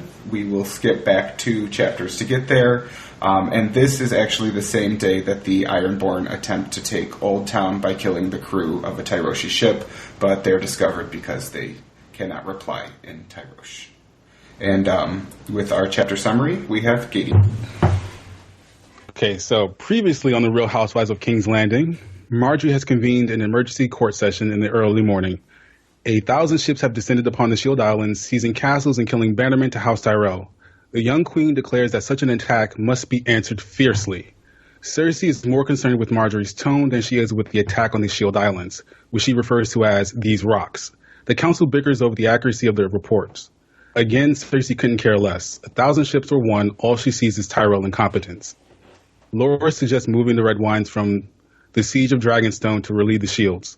Cersei is like, hell no. Loras then offers to take the lead on an attack on Dragonstone itself, so the Red Wine fleet can move on. Marjorie is horrified. Cersei is absolutely delighted. She accepts his offer. If he wins, she gets Dragonstone. If he loses, it will be his fault and or he will die. It's a win-win. Cersei is so pleased she burst out laughing. Pycelle asks if she's good. Cersei says yes. That's just me doing my evil villain laugh. Cersei goes to her bedchamber to talk with Taena. She ruminates on her disastrous marriage with Robert Baratheon and all the assaults she endured by that drunken brute. She remembers one day that she confronted Robert after a night where he hurt her. He says he doesn't recall because of the wine. Cersei is like, sure, I believe you. And then she picks up a flagon of wine and smashes him full in the face. Say what you will about Cersei, that's how you do it. A messenger comes with news that Felice Stokeworth is without, and she is quite unwell. When we last met the Stokeworths, there were more of them than there are now. Cersei asked them to quietly get rid of Bronn. They agreed. Cersei expected them to use cunning and treachery. Balman instead challenged Bronn to mortal combat and totally lost. Bronn claimed the title of Stokeworth and sent Felice packing. Felice wants Cersei to support her retaking of the castle. Cersei says sure, and then calls for Felice to be taken to Qyburn for medical assistance. Tired, Cersei returns to her bedchamber. She kisses Taena on the cheek. They wish each other a good night, blow out the candles, and that's the end of the chapter. That's where we wish the chapter ended. This is the end of the episode. Everyone, thank you for coming. Yeah. Have a good night. We won't touch on this anymore. No, let me go back. What actually happens here is that Cersei, again, she goes back to her bedchamber. She again thinks back to her sexual experiences with Robert, her desire for Rhaegar, and her relationship with Jaime. She has always felt powerless under Robert, and her desires for Rhaegar went unfulfilled. She begins touching Taena, waking her up. As she digitally penetrates Taena, she tries to feel the same sexual satisfaction Robert felt when plowing her. She hurts Taena, but that does nothing for her. She envisions her fingers as boar's tusk, ripping Taena apart, but that doesn't help either. Taena climaxes. She offers to return the favor, but Cersei declines. Cersei goes to bed, thinking to herself she will forget all of this come the morning. Now let's wade into this Myrish swamp and talk about this chapter. So going from the start with the council meeting, Cersei's councillors are useless. Like, they're just so dumb. They're like supporting whatever Cersei says. That's something that jumped out to me. Oh, yeah. Pycelle, kind of. Oh, Pycelle was pretty good. He was, but again, he's not one of the hand-picked councillors. But okay, so when Pycelle is the only kind of maybe making sense guy in the council, you should be worried. I mean. But she's not, right? She's not even worried. She thinks this is going so well. She's like, he's so annoying and so useless, and he only just contradicts me, and what is he still doing here? And we're like, well, isn't that the job, of someone to, like, advise you? But all right. Well, and I think, her she was terrible when picking her council, but I think this is almost what she wanted. She just wanted a bunch of yes men to surround her. Oh yeah, and For sure. Pycelle is the only one that he's that last mosquito that she can't kill, that she can't get rid of. He's so loyal to House Lannister that he can't even keep his mouth shut. Well, and the But fact that Cersei he's is a bad ruler. Like, she doesn't think, like, she wants to be queen of Westeros, but she doesn't really want to rule over all of Westeros. All she cares about is keeping herself on the throne. That's it. Like, she does not even try to understand the possible consequences of an attack by the Iron Islanders. Like, she's just thrilled that this is somehow going to destroy the Tyrells, and she doesn't care about the rest of it. If she's such an idiot. Like, she doesn't understand that if the Tyrells do get destroyed, she's going to be next in line for the same treatment. I don't understand how she has such. She's so short-sighted. Well, I think She's extremely short-sighted. with her, you got to imagine she probably looks back at all of the Ironborn rebellions and thinks how easily they were crushed, but they were crushed by Ned and Robert, and people who you've already killed off. You don't have those, those brilliant war minds anymore. So you're just kind of, you killed off the only people that have destroyed the enemy that's coming from the west. I think she's just so paranoid at this point that she's not going to believe anything Marjorie tells her. So she's obviously being like, well, you're lying. There aren't as many ships, and your brother is an idiot who didn't man the watchtowers, and you're wrong, and it's not that bad, and it's okay. And Ironbird, I've been doing that for like forever. So she doesn't believe anything, which is quite stupid. But it's mostly her paranoia towards the Tyrell rather than her incompetence, I think.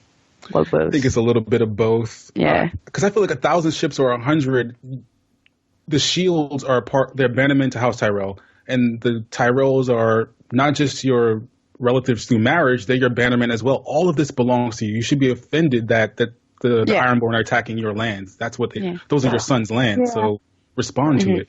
Right. It's like she wants to be the queen of the 7 kingdoms, but she only cares about one of those 7. And even that. And even the Westerlands, she doesn't want to go back there. She doesn't really care that much. It's just she just wants the Iron Throne. That's it. Right. I think someone said it. She craves power, but when she gets it, she doesn't know what to do with it. She just wants to keep it, and she feels like it's the only thing that you do when you're on a throne. You just fight to keep it, which is, it's power for the sake of power. Yeah, it's almost scary that George was so prophetic when it came to writing Cersei, and then we had the 2016 election. We have a ruler who craves power but doesn't know what the hell to do with it. I've never heard of that before. It's never happened. We have enemies at our wall. Yeah, it's totally relevant. Yeah. It was the wife of a former ruler of our country. But she's so happy because she's just so much better than Robert at being a king. She actually says king. Well, I don't know if you can really be worse than Robert, but exactly. I think you can. I think we're seeing it. But we're seeing it right now. Yeah, because he at least had John Arryn to fall back on. Yeah, Robert was a terrible king. He just had John Arryn to fix everything for him. Yeah, at least he knew that he was not interested in ruling, and he would let other people do it in his place, which has not always proved successful, but he tried in a sense. I mean, not that I'm gonna defend Robert anyway further today, because I do believe that this chapter is also really shows his worst side. Yeah, and not, I mean, it also shows how traumatized Cersei is by the whole domestic abuse, and rape. Let's say it. So I'm not going to defend him any further, but at least he knew to delegate everything to John Arryn. But I do want to say, in hindsight, a lot of Jon Arryn's decisions were not that great.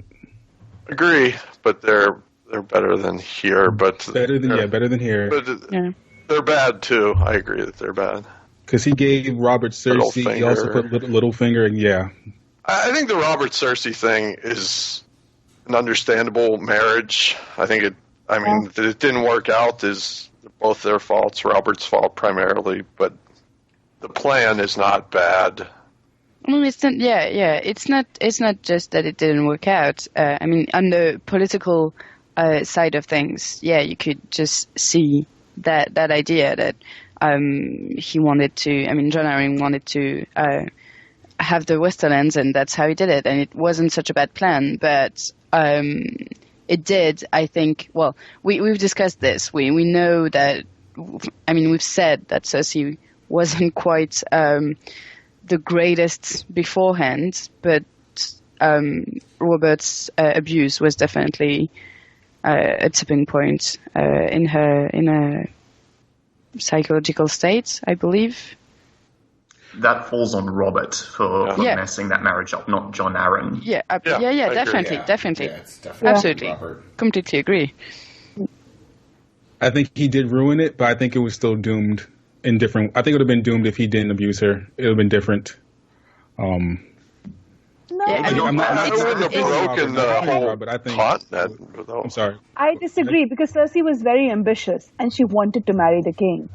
Like she was even willing at the first night. If Robert hadn't been completely drunk and hadn't mentioned Lyanna and completely disregarded Cersei's feelings, then maybe it might have worked out. Like she still might have been sleeping with Jaime on the side, but it wouldn't have turned out nearly as bad as it did. Yeah. Certainly, she wouldn't have tried to murder him. Yeah. Exactly. Yeah, but she would. From her own recollections, we can tell that she wasn't unwilling to marry Robert. Right. And I believe, they would have gotten married. They probably would. Maybe she would have given them true-born heirs. But I do think that Cersei, being Cersei ever since she was born as Cersei, would have done something. I mean, I don't want to sit here and outline fan fiction, but I think that her being who she is, she would have done something to ruin it all. I do think that Cersei's long-term prognosis with Robert does seem doomed to fail in almost any scenario, but the one we currently have is the worst outcome, basically. It's the worst timeline, everything went to shit. There was no silver I think lining. she could almost have been content with a situation where they were married only in name and she could just be with Jaime on the side and basically ignoring each other. Which is what we thought it was at the beginning before we learned about the whole abuse. But maybe she could have been not happy, but kind of okay with that. I think she tries to murder Robert. I mean, she murders Robert yes, because she's ambitious and she wants power, but also because just she hates him. Like, she hates him as much as anyone can hate anyone, I think. I get the sense that right at the start, Cersei, there was an ability for her to cast off Jaime. Like, Jaime was disposable if the marriage with Robert worked out really well. Preferably Rhaegar. She does fantasize more about Rhaegar, but there was potential. I think Jaime loves her more than she loves him, but I think that becomes very apparent from her chapters. Mm-hmm. I think she would have found a way to fuck it up with Rhaegar too. She's just born this character and it's kind of weird writing where she just is Cersei from the very beginning. As a child, she's over there twisting Tyrion's penis because she hates him so much, and she kills her friend. The theory is she kills her friend, and that's when she's a kid. Yeah, I think because she had kind of an infatuation with Rhaegar, and she was really wanting to marry him. So I almost think, what if he did live and they were able to get married and he didn't marry the Martell girl, then I don't know. I almost think that she might actually have been happy, possibly. or been at least content with her position and kind of got what she wanted, and maybe Jaime would have been second best compared to Rhaegar. She'd be like, Rhaegar reads too much. He's still worried about the prophecy. I don't like Rhaegar. Cersei would have done so.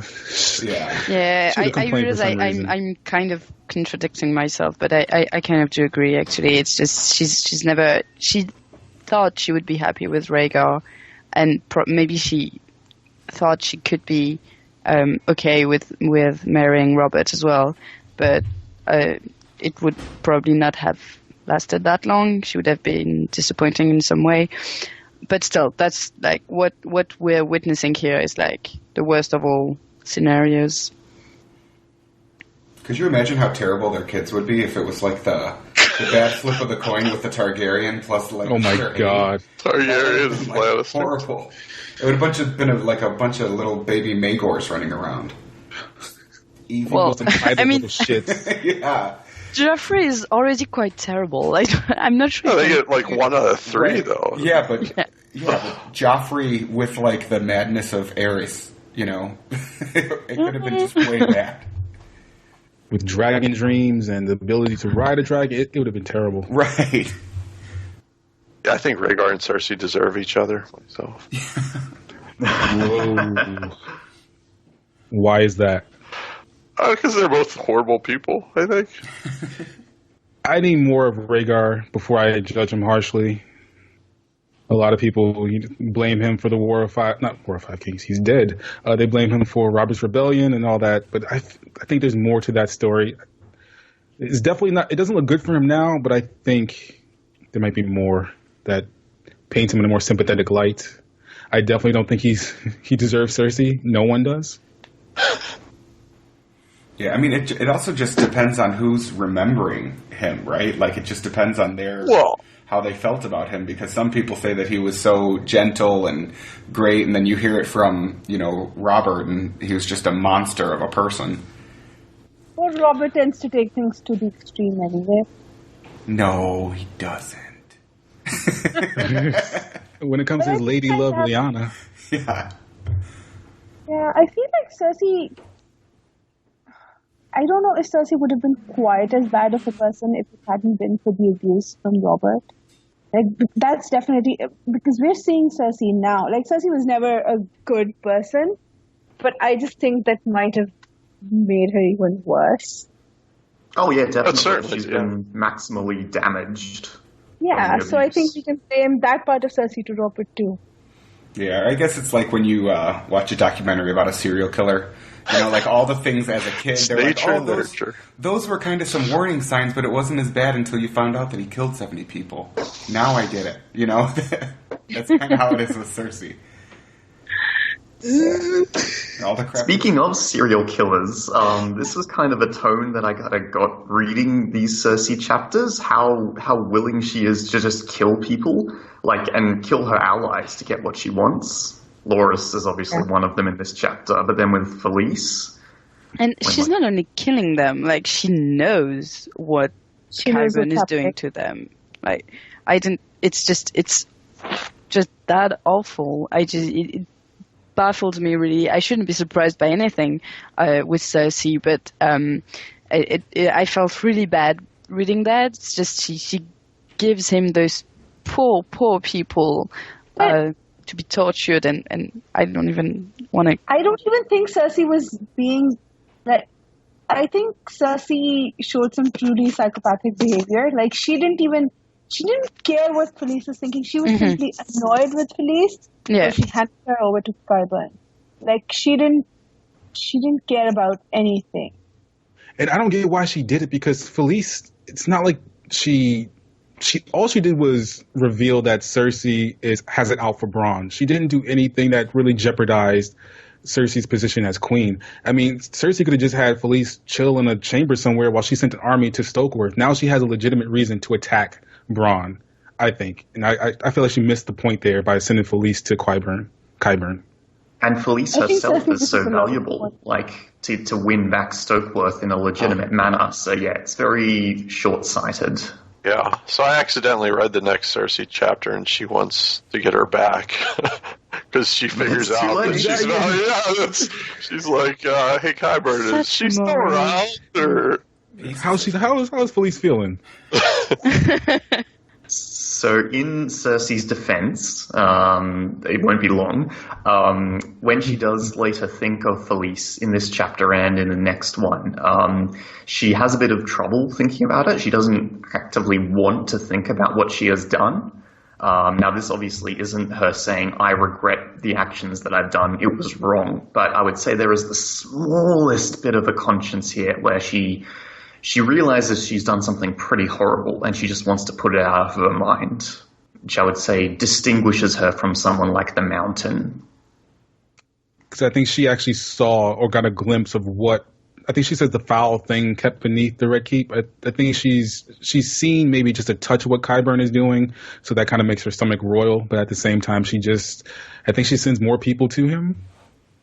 Well, yes, Felice afterwards, after Sanel gets chained, and again in this chapter, Sanel is mentioned, and Cersei's like, I don't want to think about that. Yeah. But that's all she thinks. It doesn't go to genuine regret or remorse or any of that.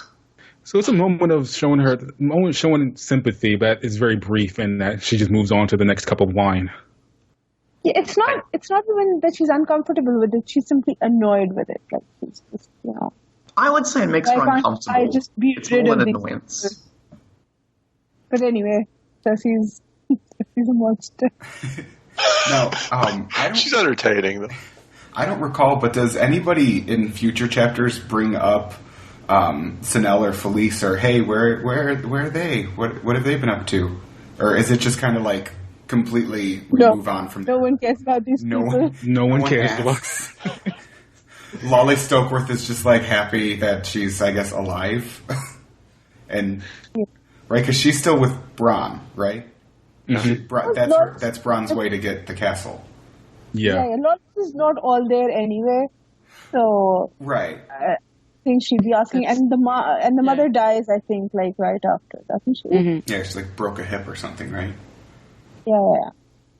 Bronn's going to finish the job. Yeah. That's what it's hinted at. It's not funny, but it is seems entertaining. to treat Lollies pretty well, right? As far as we know. Who? He treats his wife pretty well, Bronn, right? Doesn't seem to. Yeah, a lot of people have sort of speculated that like Bronn, he's a dark individual, but he's not a monster, and he's not going to get joy out of abusing Loras. So, I mean, he did just kill her mother and exile her sister, but Bronn, I think, is smart enough not to do anything stupid, like just to treat her, because that's his power access point. And he sees her as he's going to put a baby in her belly, just get her pregnant. He just sees her as a thing to use. So this is not cruel, but it's not nice at the same time. Yeah, she's like something that he needs. She's a necessity for now. Yeah, pretty much. But even after, say, he gets a child on her, I can't see Bronn just killing her off out of unnecessary cruelty. I don't know. But I think Bronn would say to that is, why would I kill her off when I might have to get another one later? Yeah. Pragmatic. He's not cruel. Yeah. And I don't know. Lolly Stokeworth, I kind of like, I just like her character and I like her name. And my dog's name is Lola, and she's kind of just like fat and stupid. And every time I call her Lolly sometimes. I just like it. What do you guys think about sending Loras to Dragonstone?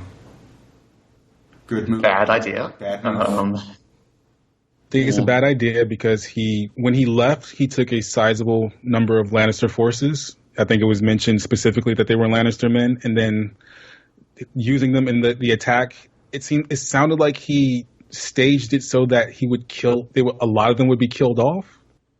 I don't know if he intentionally staged it that way, but rather that's just a consequence of storming Dragonstone and storming any castle that's well defended.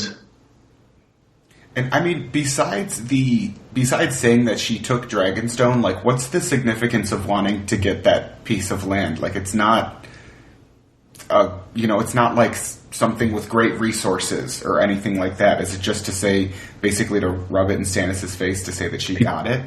Precisely. It belonged to Stannis, and Stannis has been a thorn in her side, so she wants him out of Dragonstone, and that's pretty much it. I just think you have 1,000 ships coming at you from the west, but you're like, oh, I really want this rock. This rock doesn't mean anything to me, but I really want it just to rub it in this guy's face. Well, I think you she doesn't believe that. She doesn't believe that the Ironborn are such a great threat, first of all, and also I do believe taking Dragonstone from her perspective is a really symbolic move, and it's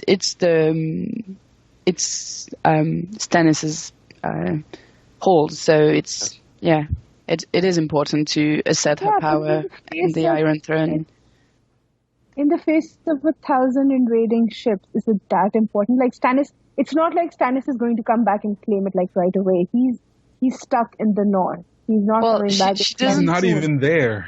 She doesn't know that. The last thing she heard about Stannis is that he was at the wall, and so she doesn't believe he's that. He's at the wall. Right. So yeah, but I mean, he could come back sooner than we can imagine. It's just If you take on the premise that she doesn't believe the Ironborn are such a big threat, which, let's face it, they wouldn't necessarily be if it was a Neuron whom she doesn't know at their head. Exactly. Instead of gathering more intelligence, she immediately dismisses the threat. Yeah, I agree. It's stupid, but if you take that, it's just it makes. It is important for her war effort to take Dragonstone. Yeah, I agree. I think it has symbolic and strategic value, and Dragonstone is a direct threat to King's Landing. Yeah. Even with a small force, So I think it makes a lot of sense to want that removed as a kind of a threat at your back before you do anything else. Is it a threat at her back? What forces are there? It's mentioned that it's held with like a skeleton crew. Wouldn't it be possible to maintain a siege with lesser ships? That's what I thought. Yeah. But that's not exactly a very big island. Yeah, it's not one or the other. It's not like she has to choose between Dragonstone and Old Town. It's like you can do both, but Cersei again just wants to spite the Tyrells at every chance she gets. Right. She's just like a little selfish kid, I feel. Like, no, I'm not going to eat my cookie, but you can't have my cookie either. Exactly. Yes. And I think it's because it's the Tyrell Islands, like that's their bannerman. That makes her even more reluctant to assist them. She likes the idea that they're under attack. Well, she thinks they screwed up to begin with to lose the ground to the Iron Men to begin with, so they should fix their own problems. But again, that's really short-sighted. Yeah. I do. She has one of my favorite lines here when Loras is like, she tells Loras to get together this ragtag fleet of like merchants vessels and pleasure barges and then like rowboats and then go attack the Ironborn. And when Loras is like, well, what are we going to do after they crush us? And she's like, well, drown. I think she's hilarious, actually. I love her chapters. I really do. Yeah, they're really fun to read. The shade she throws is very delicious. Yes. If only she weren't being so idiotic at the time.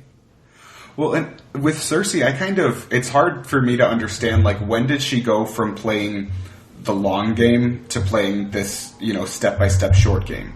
Because it seemed like with the beginning of the story, at least, she's playing this long game of killing Robert slowly or trying to get him to, she's kind of like stretching things out, and then all of a sudden she has power, and she's just like seeing everything so more short-sighted, I'd say.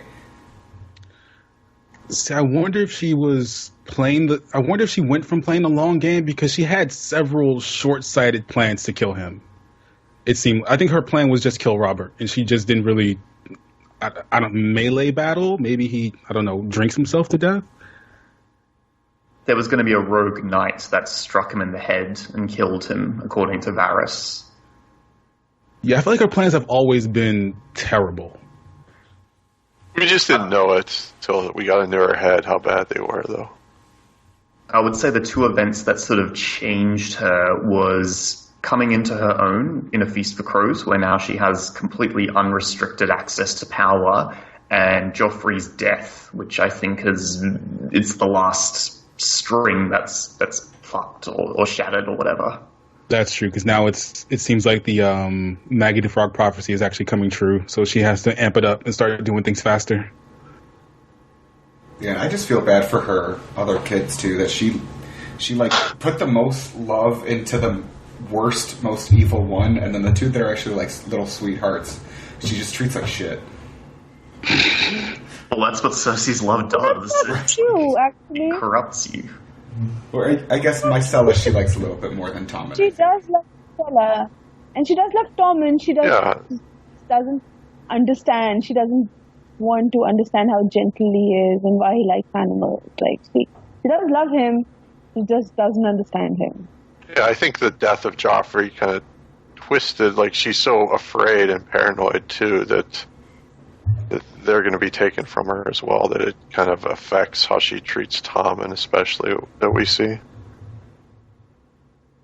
So the way this chapter opens I thought was interesting. It has Cersei's describing how Margaery looks, and it's like her hair is all flustered and her face is flushed as if she's been with a lover. So you can see this plan is already fomenting in her mind and what she chooses to notice. Could be that Margaery was just really upset that, her kingdom is being attacked. But no, she's having a lover. Yeah. Yeah. And this is before she actually formulates the plan to frame her for adultery? It's in the next chapter. She's always thinking The Feast for Crows. Is she being loyal to Tommen? Is she sleeping around? What's her deal? She's looking for all sorts of things. It's just her paranoia. She's projecting, yeah. But she does believe that that Marjorie's the younger, prettier queen, though, right? So, Oh, absolutely. It's all like Tyrion and Marjorie are these people that she's kind of obsessing over. But I do like in this chapter that Marjorie, despite her age, she recognizes the threat of the Ironborn, not just because it's the Shield Islands and their abandonment to House Tyrell. She understands that, I'm a queen. This is part of my duties. We need to do something here that matches might with might. And Cersei, she doesn't see it at all. I like Marjorie having that bit of statecraft, warcraft. It makes her a cooler character. Every instance we get of Marjorie, she comes across as capable and understanding and smart and not Cersei. Yeah, it makes a good impression from what we see of her. She also realizes that sending Loras to Dragonstone is a bad idea that's going to end badly. Yeah, she sees that threat. And not just because it's her brother. Well, maybe mainly because it's her brother, but trying to attack a castle that's under siege, not a good idea. Well, I think Cersei, in that particular instance, Cersei understands perfectly, and which is why she goes along with the plan, because she wants Loras to destroy himself. Yeah. But yeah, Marjorie is Olenna's granddaughter, and she's been trained. The Tyrells have always wanted to make Marjorie queen. They were they were planning to push her on Robert too, so... At least Mace was. I think her grandmother was just trying to craft her into to be the best lady that she could be, but then came the plot to wed her to Robert or some Baratheon. Was Mace intelligent enough to come up with that? That's the big question, but Olenna was against it, right? She thought it was a bad idea at the time. So we should have stayed out of all of this. Yeah. So who was actually the motive force there? Was it Marjorie or Loras, or who was Renly's also playing a role. Yeah. Who was? But is it Renly and Loras then, or yeah? Well, I don't think Mace he's not the smartest, but I don't think he's a complete idiot. He's smart enough to have some ambitions, and so there is, putting your daughter up with the king. Anyone can do that. And who wouldn't want their grandkid to be king or queen, king of the Seven Kingdoms? So, not a bad ambition. I would have stayed in the Reach. Right, the Reach seems like such a good place to be. all the flowers and all the food, all the abundance, I would stay in the Reach. Yeah. Under different circumstances, maybe.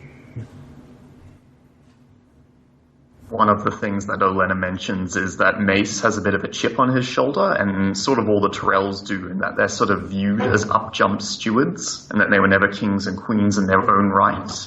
And Olenna says, but, it doesn't matter ultimately, but to Mace it does matter. And so, again, this is sort of the thing that's motivating him. It's such old, dead history. It's been hundreds and hundreds of years. That's America, though. I don't know if everyone else looks at things like we do. Like, once you have money in America for a generation, it doesn't matter where it came from, really. But I don't know that anyone else views it the same way. I guess my overall point was just that it's kind of different than who was not Dantos, the gold cloak that got up jumped to Lord of Harrenhal. Janos Flint, yeah. I would understand if Mace was in his position where he was just newly made a high lord and he felt a little different. But I feel like if history is to be believed, it's been thousands of years. Why are you still worried about Garth Greenhand and the Gardeners? But then again, like, history for these people in the story, it bothers them, and it causes them to make silly decisions, similar to like what Tywin did. Yeah, we got a lot of old proud houses that are like fallen, but they're still kind of have that prestige, and then we got like newer houses that have more power, but they kind of lack the kind of name and historical significance, I guess. I guess it touches on the theme of like history just not being let go, people holding on to these old grievances and these slights that causes them to want vengeance. And that's something like, the North remembers. Like, the North, if you should just forget that some of these things happened, we can move on instead of repeating this cycle of vengeance and being offended and then going back to more vengeance. Yeah, it's definitely a major theme that we see throughout all the books.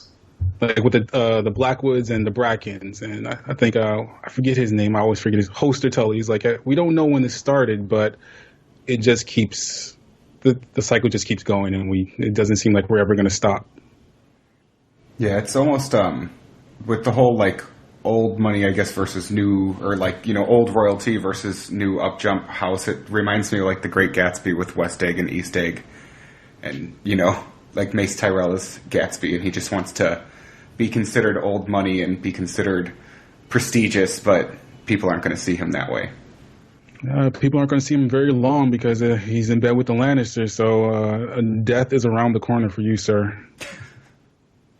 Anything else on the beginning part of this chapter before we get to the cringy bits? One of my favorite lines is when Cersei goes for another flagon of wine, when she's like, oh shit, if the arbor's taken, all my wine is going to be gone. That's her biggest priority. And she's mocking Robert for being like this drunk who couldn't get up to deal with anything, but in this chapter she goes from being kind of drunk to very drunk right at the end. You're a hypocrite, Cersei. Yeah, Jamie points that out. He says for someone who scorned Robert for being a drunk, he never sees her without a flagon of wine at hand. And she just doesn't see it. Yeah, well, usually an alcoholic doesn't know that they're an alcoholic until they have like some kind of intervention or something, and Cersei's never going to get an intervention. Nobody's going to have the balls enough to tell her to slow down on anything, except for Jamie. I'm not drunk, you're drunk. You don't tell me what to do. I did want to talk about the Drummonds that, what is his name? The Orain Waters? Yes. Yeah. Now, I don't, does anybody know what a Drummond is before I go on? Because I looked at some pictures. I think. It's a ship. Okay. Well, yeah, it's a ship. That we could kind of get from the context. It's a large war galley it's much bigger than a long ship that the Iron Islands use. Okay, and I think it's made for naval warfare, obviously. Okay, because the thing I wanted to actually to bring up is she has 3 of these ships constructed, and I couldn't. The pictures I was looking at didn't really give me a good idea of what it is. But for my theory, what if, in addition to all the ships that Daenerys is more than likely going to get when the Ironborn go to Marine or Slaver's Bay, what if these 3 Drummons are used to house her dragons when she comes over?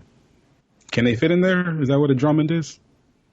So the last that we see of these Drommons going into a bit more Aurane waters takes off with them to the Stepstones. Mm-hmm. I mean, they could meet up with Daenerys and her fleet that's coming. I guess they're on the right path. Basically, Wikipedia says that Drummond with a D is derived from the Drummond, which is a type of galley and the most important warship of the Byzantine Navy. And anyway, now it just describes any particularly large medieval ship. So, yeah, it's just a big ship. Yeah, I couldn't really figure out how big you can't Google can a Drummond fit a dragon, so I didn't really know. True. Yeah, that was just my what if theory. If that's why they keep being mentioned, that there are 3 Drummonds and they're really, really big, dragon sized. Mm. That's but all. do the ships really have to carry the dragons at this point? Like, they can just fly over, right? Like, they're big enough to fly. Can they fly across the narrow sea, though? It's I know it's the narrow sea. But... They're pretty. It's pretty narrow. It's pretty narrow. They do it in Fire and Blood all the time, right? They're not that small anymore. And they don't actually have to fit inside a ship. They can just have, like, a perch where they can, pause for a few minutes and rest up and then fly again. That's true. But we don't. I can't really envision what lies between Daenerys's starting point and her end point, which is wherever in Westeros. I don't know if there are places where they can land to like rest their wings and go on. It's really hard to talk about this without making a mistake. But yeah, I thought that there's also the part in fly over the narrow sea. Oh, we have precedents, right? Wait. Hold on. Crypts and Vega fly over it. No, I was actually talking about Jace Valerian. When Rhaenyra is sending her sons to across the narrow sea, when Viserys is taken, basically. Who's the older brother? Hold on, I mixed up the names. Jacaerys is the oldest. Lucerys is the second oldest. Oh, and then there's Aegon and Viserys, the youngest. Oh yeah. Sorry. Michael is very good at the anus game. Just saying. I was talking about Aegon the Third. Sorry, I messed up. Anyway, so Aegon and Viserys were being shipped off across the narrow sea, right? And they got attacked. Viserys had an egg, so he got taken. But Aegon had a very young dragon, and he managed to get on that dragon and fly back to Dragonstone, I believe he managed to fly back to Dragonstone. So that was a very young dragon, right? So he died because of the injuries, but he did manage to make it back to Dragonstone. So it's perfectly understandable that Dany's dragons, who are healthy and pretty large at this point, would be able to fly across the narrow sea. Okay, because I was thinking back to something Doran said that he was thinking of Quentin's trip back to Westeros, like hiding the dragon in the ship, like because I think it's the Golden Company that they are transporting elephants, and their ships are really big, and he was thinking maybe there's a dragon inside of those. So I was wondering, maybe you don't want to show your hand by having your nuclear weapons flying about, keep them hidden. So. But at this point, the entire world knows about the dragons. At least they've heard the rumors, right? So what's the point in hiding them? By the time of the end of the 5th book, everyone's like, there's a Targaryen with 3 dragons. What the fuck? Yeah. Wiki of Ice and Fire says that a Drummond has 100 oarsmen. Okay. Pretty big. Yeah, I just need 100 oarsmen inside the ship, big enough for a dragon. Yeah. Yeah. I'm just thinking of the dragon landing and saying, God, I just flew in from Essos, and boy, are my arms tired. God. Everyone's like, go back to Slaver's Bay. Right. We got enough shit going on over here. You don't need your jokes. Your japes, excuse me. Yeah. Now, did you guys want to get into any of the cringy part between Taena and Cersei? I just think that it's almost, for me, it's almost just like really, really sad that Cersei's trying to get some kind of feeling out of torturing this girl, and nothing, like no amount of pain that she can put on this woman is making her feel any better. And it just goes to show like how low of a place she's in. It's very disturbing. The fact that she would view her fingers as boar's tusk, because that goes back to how Robert died, and is she getting? Of course, she would derive pleasure from the thought of her husband being killed in that way, but I'm not even quite sure where that came from. Like, why? What inspired her? What made her think that viewing this woman being torn asunder would give her any sort of relief sexually? Yeah, I don't know. That's why I'm thinking like she's just in like a really weird mental place where her thoughts aren't necessarily making any sense. But I also think it's just like sad that she's looking for some kind of rise within herself that she's just not necessarily getting. I think it's sad on both women that are involved in this scene. Yeah, because Taena she's willing to use her body to, this is a common theme in the story, women willingly submitting themselves sexually so that they can achieve power or some sort of control, because it's really hard for them to gain power politically. So this is the best way to get themselves somewhere near someone in a position of power. Usually it would be a king, and it would be like a high lord, but in this case it's Cersei, and Taena's taking a big chance by trying to seduce her or get to be by her side. And I don't know, it's really just to save her lord, who has been famously exiled by Lord from Long Table. He was the guy that Aerys exiled, correct? Her husband took his stuff. I think he was a hand or not. Yes, that's that. And then her husband is the son of him. Yeah, Yes. that was her father-in-law. So she's willing to do this just to give her family some position of power, and she's also playing the Tyrells in a way, because she was Marjorie's, like, one of her maids before she came to Cersei. Is she though? Is she still with the Tyrells or no? I think Cersei mentioned something. Doesn't she mention something in the chapter about how she was at first worried that Taena would run back and tell Marjorie something, but then Taena kind of reassured her that. Well, what is she going to say? Yes, I'm a spy for the Tyrells. Right, exactly. Cersei took her word for it. But yeah, it's just, I don't know. I think it's definitely, if the last sex scene in the last chapter was super cringy, this one was just like, made you just feel like uncomfortable in your skin. It was horrific. Yeah. It's like, The visuals I don't get it. Yeah. But I also find it kind of weird that Cersei and Daenerys, they're both queens, and they both have these throwaway lesbian relationships. I'm not saying I need for there to be a lord that has a open... Well, Renly, we know that he was with Loras, but we just never see it on the page. It's always hinted at. So I'm not saying I need for them to have an actual sex scene for me to feel like this is fair and balanced. I'm just wondering why it was written this way. Well... Martin? Right. I was going to say the biggest problem that I have with his depiction of gay people, I'd say, is that with the gay men, with like Loras and Renly, it seemed like they had like this deep-rooted love for each other. Whereas when George writes about lesbians, it's just like some kind of like flippant little, girls playing around in bed with each other because that's what we do. And it's like, it's not, I mean, like, I just don't get why he puts it that way.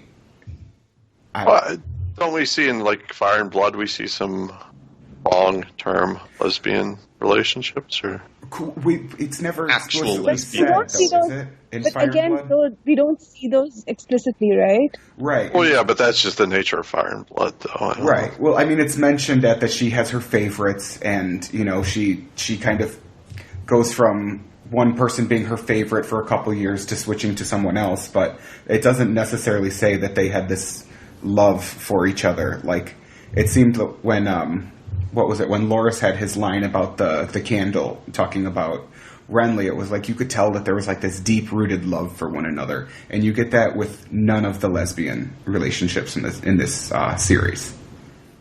I think Loras loved Renly more than Renly loved Loras, but that's just my opinion, I guess. But even then, I that think the neither point Cersei or Daenerys are, I would argue, it's pretty clear they're not lesbians. They're not attracted to women. This is just experimentation. Makes it that much more annoying. Right. Yeah. Possibly Tyanna is bisexual because she gets off on this. Yeah, I think she's really into it. She's all for it. I think she's playing her role myself. I think she's playing up to Cersei that she's into it. I don't know that she's necessarily into it. Yeah. See, I don't think she's in love with her, or I don't think she wants an actual relationship with Cersei. But I do think that she's sexually attracted. I would say she's what would be the word? Bisexual in this case. I would say pansexual, but I'm not sure if that counts.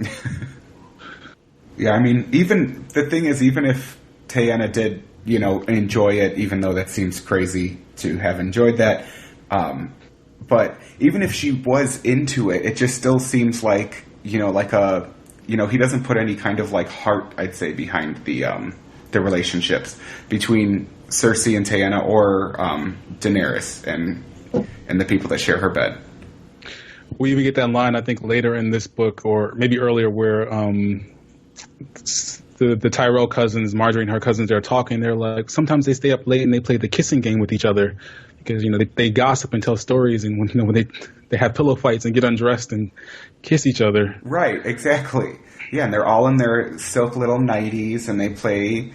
They have pillow fights, and they end up kissing each other, and it's just like this whole I feel like it's like this weird fantasy of how a lesbian relationship or how playing around as girls would happen. Well, we've mentioned this before.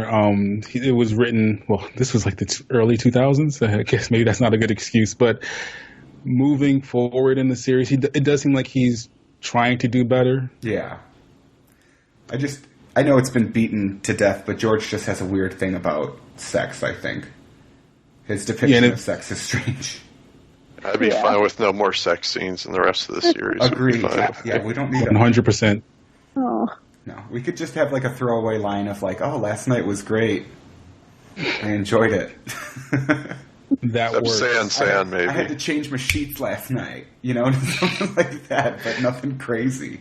None of this. But and people are tired of hearing about us talk about it. Right. We can't really avoid it in these two chapters. We have it's a fat pink mast and Myrish Swamp all in one episode. It's like big parts of the chapters that we're reviewing, and it's 2 of the 3, so we couldn't really avoid it. But if we want to move on, does anybody have any ideas of what Qyburn's doing in the Black Cells to the females? Necromancy. He says he needs women specifically, so women's reproductive systems. And he also does experiment with the mountain, right? Well, one of the things is he using these parts to build this Frankenstein mountain that he has, you think? Or? That's what I thought. But then why would he need women for that, particularly? I think he has multiple experiments going on.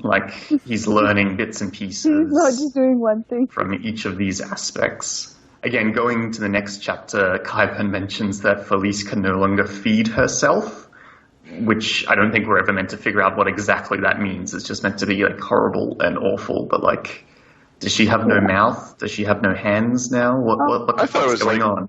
Brain-wise, I don't know. Like her, I think he's doing experiments with people's brains, perhaps, but I don't know why that would be women. Right.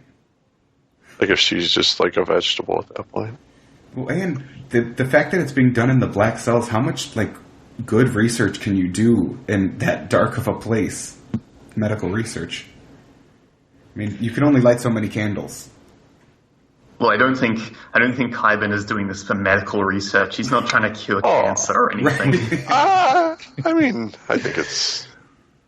I have the cure for grayscale. Going to cure cancer in the winds of winter. Well, I don't think they have any concept of cancer exactly, but I think it's like medical research in its way. Yeah.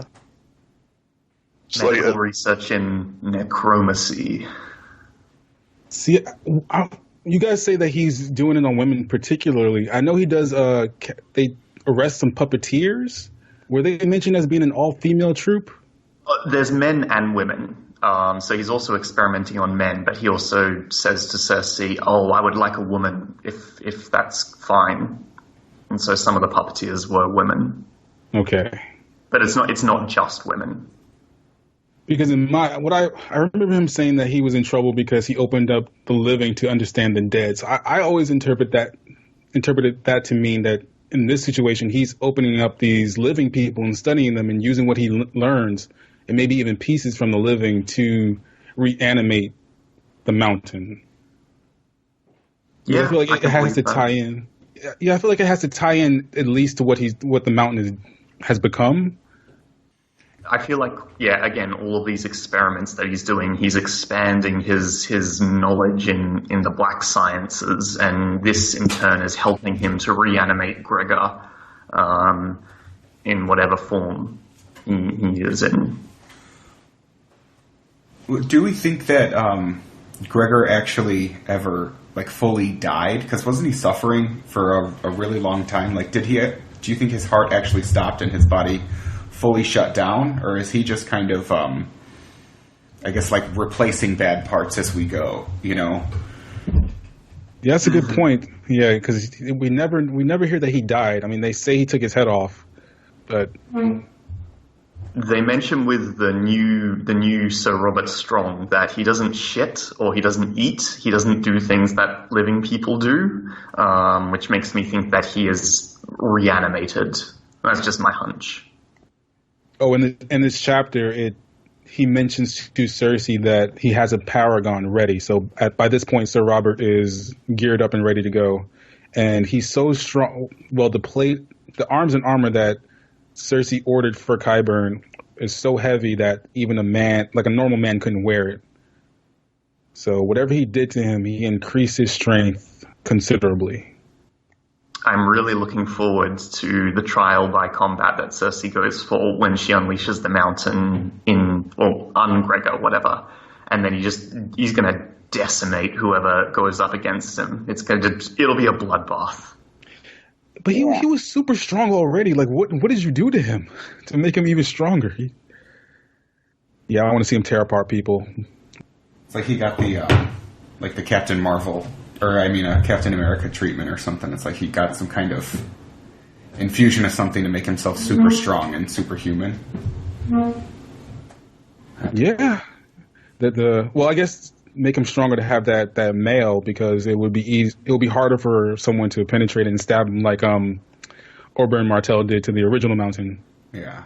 The mountain 1.0. You just got to imagine he's never going to be able to ride a horse, though. Not with that. A horse would die underneath him. It'd be like Wyman Manderley. Right. But has he actually gotten any bigger or just stronger? Well, with the mail, though, if he's wearing that heavy armor that no person could possibly bear, then I don't think that he could sit a horse with that on. You never know. Qyburn might have been experimenting on horses, too. Oh, my God. A dire horse? Send me female horses. Oh, my God. Anything else on the Cersei chapter? Anything else on the chapters in general? All right, so for those of you following along at home, the next reread will be hosted by Bina007, and it will cover Jaime 5, Jaime 6, and Tyrion 8. It's the Lannister Boys episode. Follow us on Instagram, Facebook, YouTube, Twitter, iTunes, WordPress. Search for Vassals of Kingsgrave, and feel free to get involved on the forums. Just search A Podcast of Ice and Fire and join the forums. Anybody have any forthcoming episodes you'd like to mention or pimp out? Are they drafting for show casts? Dragon cast, wolf cast, kraken cast? I believe they are looking for recruits. Unfortunately, every recording time is when I'm at work for every single thing. But that's also just evidence of the fact that I'm always at work. So, I'm trying to set up with Bina a review of the show Pose on FX. That finally came to Netflix UK, so she caught up on it, and we're probably going to talk about that once Game of Thrones is over for the season. Season 2 of Pose is coming out in June, so we just want to get Season 1 done before Season 2 comes out. And I think we're going to do a Queer Eye Season 3 review, too. So if anybody's interested in those, just try to catch up, and we'll put the CTA up in a couple weeks, I'm sure. Oh yeah, Bina and I are doing the Sacred Games episode soon, probably. So, Sacred Games is the first Indian Netflix show. If anyone wants to watch that, and it's really good. I don't know if that... I gotta look for it on Netflix. I know it's on Netflix in the US, but I haven't caught it yet. I haven't even seen a trailer. When are you guys recording that? Not sure yet. Okay. Get some time to catch up. But there's something called Daily Crime on my Netflix. I don't know if that's what it is. Oh yeah, I'm gonna start watching that tomorrow, probably. Okay, not the same thing? Alright. Daily Crime and Sacred Games are different. They're similar in that they're both about crime, but Sacred Games is more about organized crime, like as in a mob. Yeah, I didn't want to. Daily Crime is about this really famous, this notorious rape case that happened a few years ago when I was in school or university at the time, and this girl got gang raped and murdered. And it's about that. It's about that case. All right. Are both series true crime or just the one? No, the Daily Crime is true crime. Sacred Games is fiction. Okay. Some time to catch up. Yeah, I was just trying to see if it's on my Netflix yet or not in France. That's what's difficult with when a Pose came out last June, and it didn't even make it to Netflix UK until I think like a month ago. So it took it, like 8-9 months just to get overseas. But I'm glad they caught up. Yeah, I don't think it's actually on Netflix France yet. No. I forgot. I think she. Oh, said, maybe. No. Yeah, I'm not sure. I think she said maybe she watched it on BBC or something. I'm not sure. I'll have to check. Yeah. Nina. Anybody else have any upcoming episodes? Well, I can't say yes, as most recent episodes I've been on have been edited so quickly that I didn't even have an opportunity to say, hey, look out for the Harry Potter reread, because it was like out 2 days after we recorded, so... Yeah, I missed that one. But, yeah, I think the last reread I was on was... I don't even remember the number. But I think James was also hosting that one. Yeah, I think that was... It was a long time. I think it was a while ago. Yeah, it was a while ago. How long has the Harry Potter reread been going on? Like, we're talking years, or? Well, I took 6 months to edit the last one. Khal took like 6 months to edit each previous episode, so it's been going on for a while, like for a good 2-3 years, I think. Nice. I think Lord of the Rings was probably the smoothest series of podcasts I've ever been on. But that's, I think, hard to do now because everyone's so busy. Yeah. Yeah. The Harry Potter reread has taken just as long as the main podcast's reread of A Song of Ice and Fire. Yeah, it was not quite that long. Not quite as long. I can't. Have they even gotten into Feast yet? I don't think so. No, I think they're still on Storm. Oh my god. Anything else from anybody else? Are we ready to go? No? I think we're ready. All right. Well, thank you guys for joining me. This was a fun episode.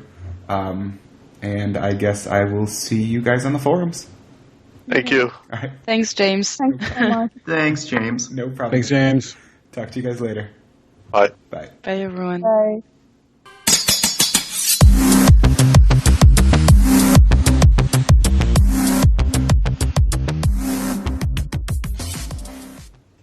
Oh, we get the fat pink mast and Myrish swamp all together. This is going to be a fantastic episode. I was reading it. Theme. I was like, way too many sex scenes again. Why is this happening? I think I read the wrong. Sex scenes. That's the major theme today. Right, and the weird thing is like these chapters, if you look at them in the chronological order, they're pretty much just stacked one on top of the other with a Jaime chapter thrown in between.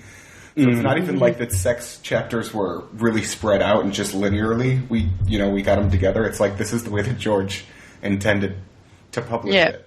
You know?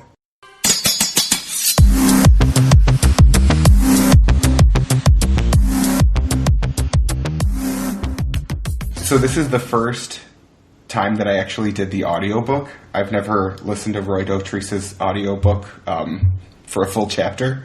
And listening to him talk about Sam's pink mask was cringy. I found it delightful. It is. I guess I'm one of the few people that like his narration. I think we mentioned this on the other episode. Like everyone hates it, but I was like, it's funny.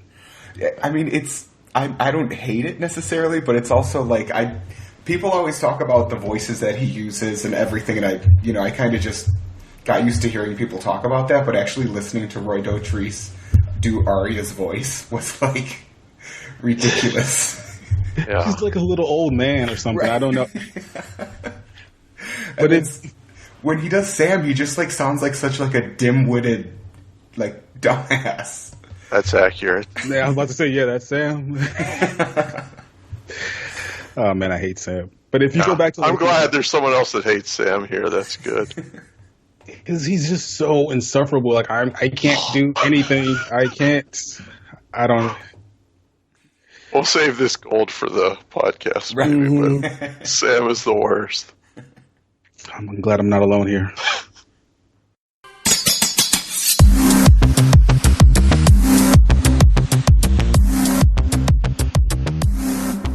Yeah, and then he changes voices over for A Dance with Dragons, and Daenerys sounds like, I think she sounds like Arya does in this one.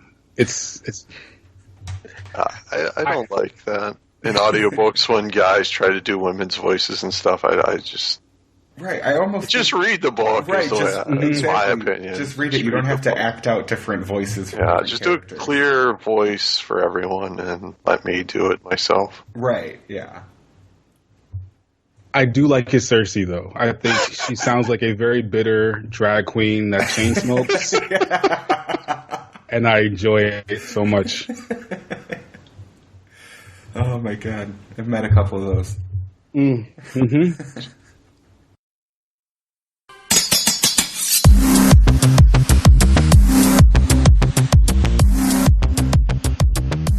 Oh, Game of Thrones is coming back tomorrow. I know. Boy. Oh my god. I can't wait. I'm not happy about it. It's so weird. Like I'm excited, but at the same time, I'm not as excited as I was like season 6. You know? Yeah. I'm kind of just. This sounds bad, but I'm just excited for it to be over. You know. Yes. That's kind of where I'm at. I just want it to end. I want them to end it the way that they're gonna figure out how to end the series, and then actually be able to wait on George. Hopefully this will kick him in the ass a little bit. Hopefully. Maybe we'll get one more sample chapter. Well, he said no more sample chapters, but I feel like there's always a scene where he's like, this is not how it happens in the book. Here's a sample chapter. Boom. Right. You know?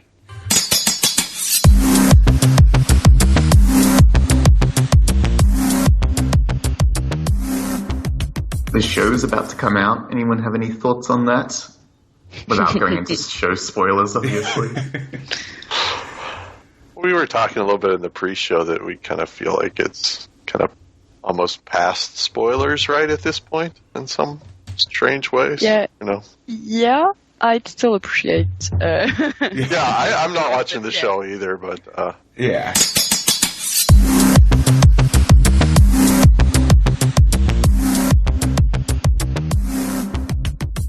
It's been an exhaustive, 8, 9 years, and I'm kind of just ready for this war to be over so we can see how it ends.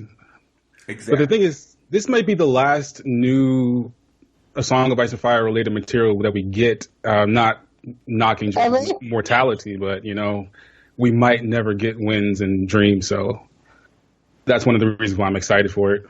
Right. I'm excited to at least have an ending. It doesn't have to be George's ending, but at this point, just to see... just to get a conclusion, at least. And then I'm still holding out hope for George. I think that he's going to live forever, and he's going to release 10,000 books. But we'll see what happens. Viola Morgulis. But I do like what the show does. I do like that we still get a lot of stuff that Martin doesn't do. I'm a fan of all the action and the dragons and all the White Walkers running around doing stuff. And I know people don't like it and they call it fan fiction, but I thoroughly enjoy the madness that the show provides. And I cannot wait for tomorrow night. Yeah. Yeah. I mean, at a certain point when watching the show, you just have to, take your mind out of A Song of Ice and Fire and put it into strictly just Game of Thrones. Because it's at this point, they're two separate beasts. Oh, yeah.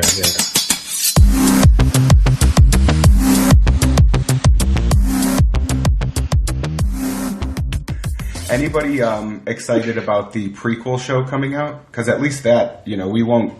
I feel like everybody can kind of watch that. There's not going to be spoilers. It's going to be about the Age of Heroes. I'm intrigued. I don't know if I would say I'm excited yet, but I'm at least intrigued to see what they do. I need more information to see what I feel.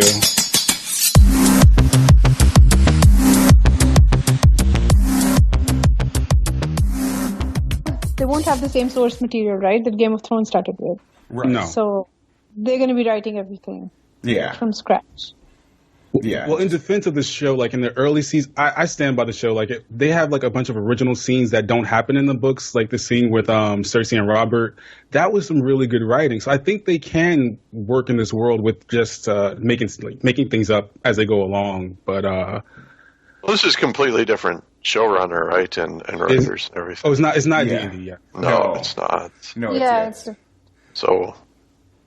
Which, I mean, it may be a good thing. They're moving on to Star Wars. I think it's a good thing. It's just, not necessarily that they were bad. It's just, I think they are very controversial at this point, and that probably it needs a new start if they want to write something new. So that's, Yeah, I'm sure they want to do something else too. So I would. Yeah. I think it's possible for new writers to still capture the same feel of dialogue and action and political intrigue that the books have without having, source material. So I'm not of the opinion, that this is going to be a huge disaster like some people view season 7 as. It can work. I just need more information for it.